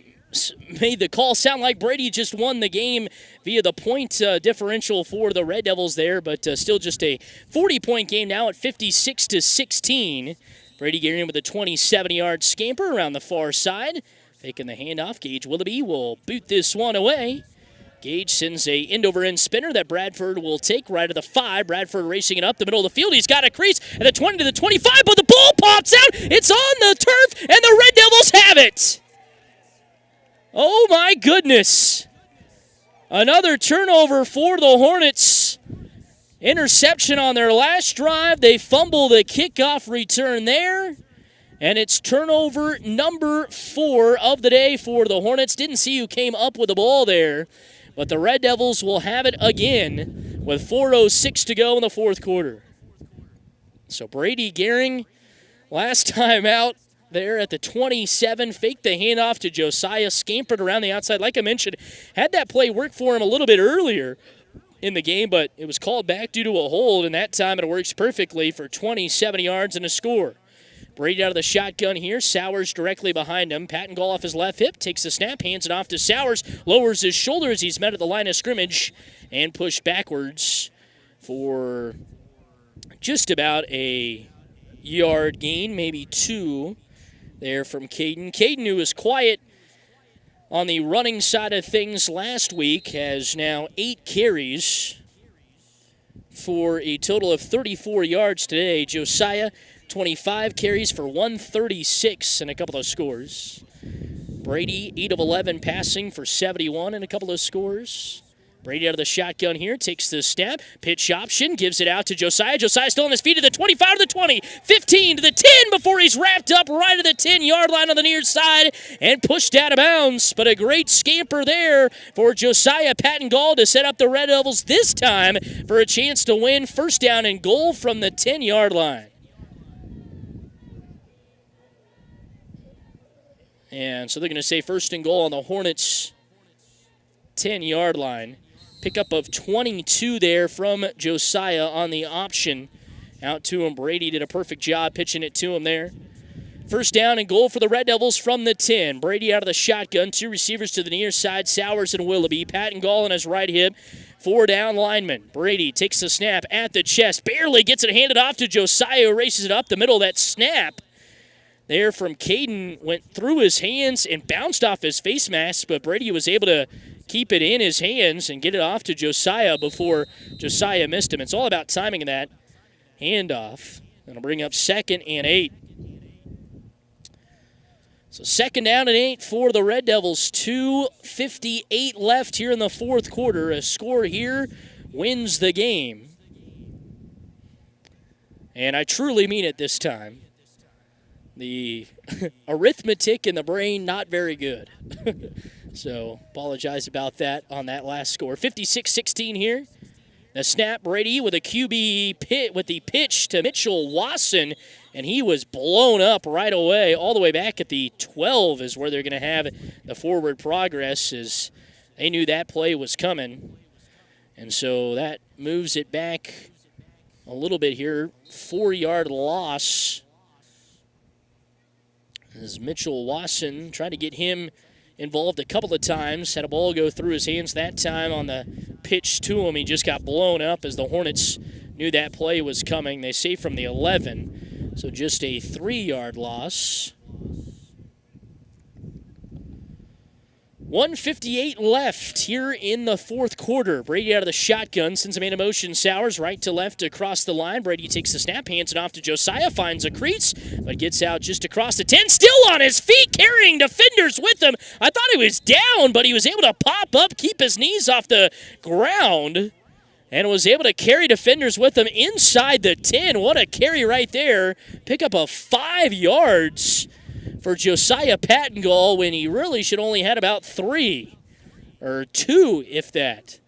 And so it'll bring up 4th down and goal from the 7. They say actually just a 4-yard pickup there from Josiah. 56-16, 1:15 left, and 4th and goal for the Red Devils from the Hornets 70-yard line. Brady out of the shotgun, got Josiah on his left hip, 2 receivers to the far side, 4 down linemen stacked to the near side. Takes the snap, fakes the handoff, no, hands it off to Josiah, who cuts up the middle, gets across the 5, making his way to the goal line, but comes up short. And so the Red Devils turn it over on downs with 54 seconds left to play. But the Hornets will have it 1st down and goal. 1st down and 10, I should say, from the 3-yard line. And that was Josiah's 29th carry of the game for 168 yards. He's going to be a little bit sore tomorrow, that's for sure. 54 seconds left, and it looks like the Hornets come out in the I formation here. Johnson under center. Johnson takes the snap, fakes once, hands it off to Bradford, who breaks the tackle and dives his way out to the 5-yard line. And he will be down after a 2-yard pickup. So Bradford gain of 2, and he now has 5 carries for no yards in the game. 30 seconds left here in the contest. 56-16. Dighton with the football. 2nd down and 8 now from the 5. Final play of the game coming up here. Johnson will go under center. Now they stand up, turn around. Down to 10 seconds left. And they're just going to let the time evaporate off of the clock. That's what they're going to do, and they will. So that'll do it. Full 4 quarters tonight here from Dighton, but Oberlin dominates from start to finish, and they get the win by a final score of 56-16 over the Dighton Hornets. We'll take a quick break. When we come back, we'll wrap things up here in our postgame show. Final score, 56-16. Oberlin over the Hornets of Dighton. Postgame show coming up next here on 101.1 KFNF. Cater Health in Oberlin, Kansas is seeking full-time family medicine physicians to join our dedicated team. We offer a competitive sign-on bonus, comprehensive benefits package, and the opportunity to provide high-quality care in a supportive, community-focused environment. As a physician at Decatur Health, you'll work alongside skilled colleagues, serving patients across all ages while building meaningful, lasting relationships. This role provides stability, professional fulfillment, and the chance to make a difference every day. Farm Credit of Western Kansas is synonymous with giving back to the community and its members. Whether it's attending events such as wheat plot tours, serving on various boards and committees, volunteering at local county fairs, or delivering $5.5 million in cash patronage checks, Farm Credit of Western Kansas is community-driven. Stop in at 1190 South Range in Colby or at one of our convenient outpost offices. Farm Credit of Western Kansas, financing ag for generations. At FNB Bank in Oberlin, you're getting a dedicated team of professionals who prioritize your financial needs. They offer the convenience of online and telephone banking, plus debit cards that make transactions seamless. And when they say team, they mean a tradition of trust and reliability. They're here to support you long after you open your account. So when it comes to banking, be confident knowing FNB Bank will go the extra mile for you. FNB Bank in Oberlin. Visit them online at fnbbank.com. Red Devil Athletics on today's best country, 101.1 KFNF.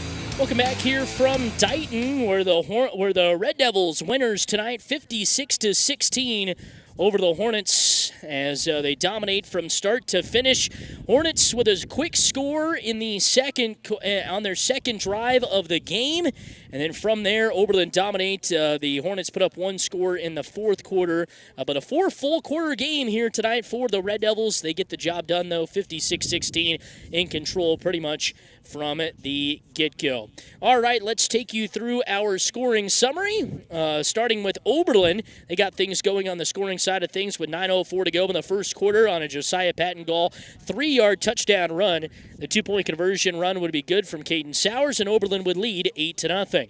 Then on the first play from scrimmage for the Hornets, Cohen Anderson would take the ball out of the hands of the running back Bradford and run it in for a touchdown. It was a 20-yard strip and score for Cohen Anderson, and the 2-point conversion run would be good from Caden Sowers, and just like that, Oberlin would lead 16-0, not even 4 minutes into the game, but Dighton would hold their own, go down and score with 3:07 to go after their main quarterback, Weston Johnson, had a little bit of blood on his hands, so he had to come out of the contest, and Rylan Price came in and finished the drive with a 9-yard touchdown pass to Sean Redburn on 4th down. The 2-point conversion would be good on the Price to Wilson pass, and it would be 16-8. But from that point on, Oberlin would put up 5 scores, the first being in the second quarter with 11:55 to go. Brady Gehring would hit Gage Willoughby for a 20-yard touchdown pass. 2-point conversion would not be good, and it would be 22-8. And that would be our halftime score, 22-8. Oberlin on top of Dighton. Oberlin would get things started in the second half with 9:07 to go in the third quarter on a Caden Sowers 6-yard touchdown run. The 2-point conversion would be no good, and it would be 28-8, Oberlin in front. Then Brady Gehring would hit Gage Willoughby for a 15-yard touchdown pass. 2-point conversion, no good as well. 34-8, Oberlin would lead with 2:36 left in the third. They would add on to the lead in the fourth quarter with 11:56 to go on a Josiah Pattengall 8-yard touchdown run. 2-point conversion, no good, and it'll be 40-8 Oberlin. Then with 10:17 left in the fourth quarter, Josiah Pattengall would run it in from 17 yards out. 2-point conversion run this time would be good, and on the Brady Gehring to Caden Sowers pass, and it would be 48-8. But Dighton would respond with a Johnson to Vogel 42-yard touchdown pass with 7:02 left in the fourth. 2-point conversion would be good on the Johnson to Bradford pass, 48-16. Oberlin still in front of Dighton, and Oberlin would tack on one more touchdown on a Brady Gehring 27-yard touchdown run with 4:15 left in the fourth quarter. So the Red Devils with a big win, 56-16. They start 2-0 for just the second time since 2021 and just the 7th time since 2001. So we'll take a quick break, come back with our individual numbers, wrap things up here from Dighton.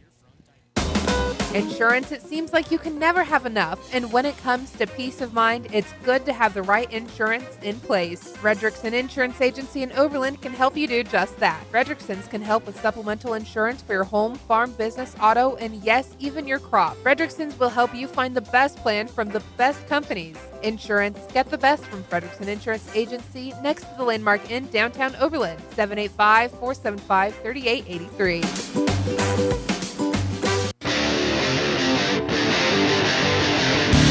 The Red Devils play here on today's best country, 101.1 KFNF. Back here from Dighton, wrapping things up in our post-game show after a Red Devil winner 56-16 over the Dighton Hornets tonight. Take you through your individual numbers. We'll start with Dighton.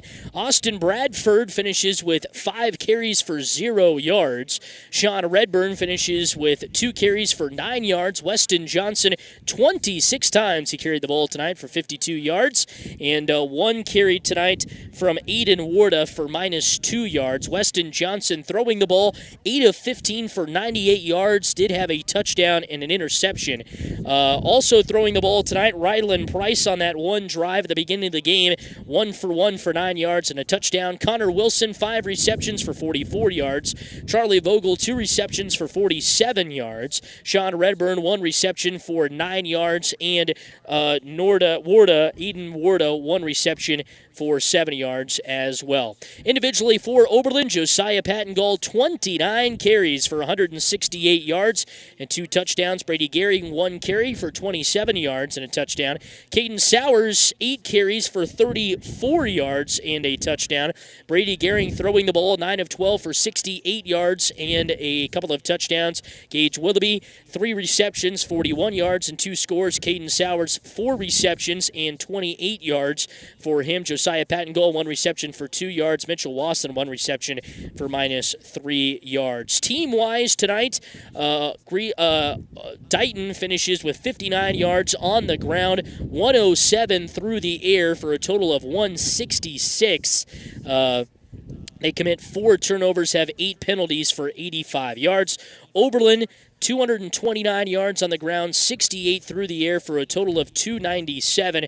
They commit no turnovers, 7 penalties for 75 yards for the Red Devils. So like I mentioned, the Red Devils now 2-0 just for the 7th time since 2001. The last time they did that was in 2021 when they took down Sainte and Wallace County to open up the season. And speaking of Wallace County, that's who Oberlin will have coming up next week. Another long trip for the Red Devils, but it'll be on the road and down in Wallace County. That game will start at 6 o'clock Central Time as well. So we will have coverage starting with Red Devil Game Day at 5, kickoff at 6 right here on KFNF coming up next week. But a dominating performance from the Red Devils tonight. One drive, really, that looked clean from Dighton. I know they did score there in the 4th quarter, but they was kind of on a little bit of a fake anyway, as it looked like they were going to run. They dropped back to pass and threw it past the Red Devil defense. So other than those 2 plays kind of right there, the Red Devils dominate from start to finish. Allowed just 166 yards of total offense from Dighton and just 59 yards on the ground. That's an average of 1.7 per carry.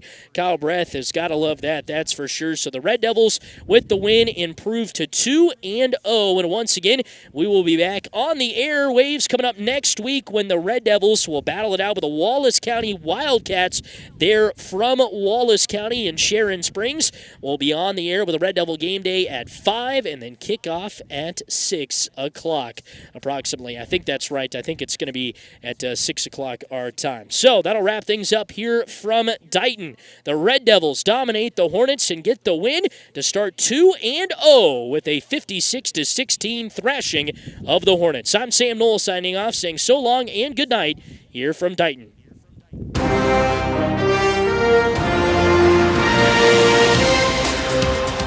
The following has been a presentation of Oberlin Red Devil Athletics on 101.1 KFNF, today's best country.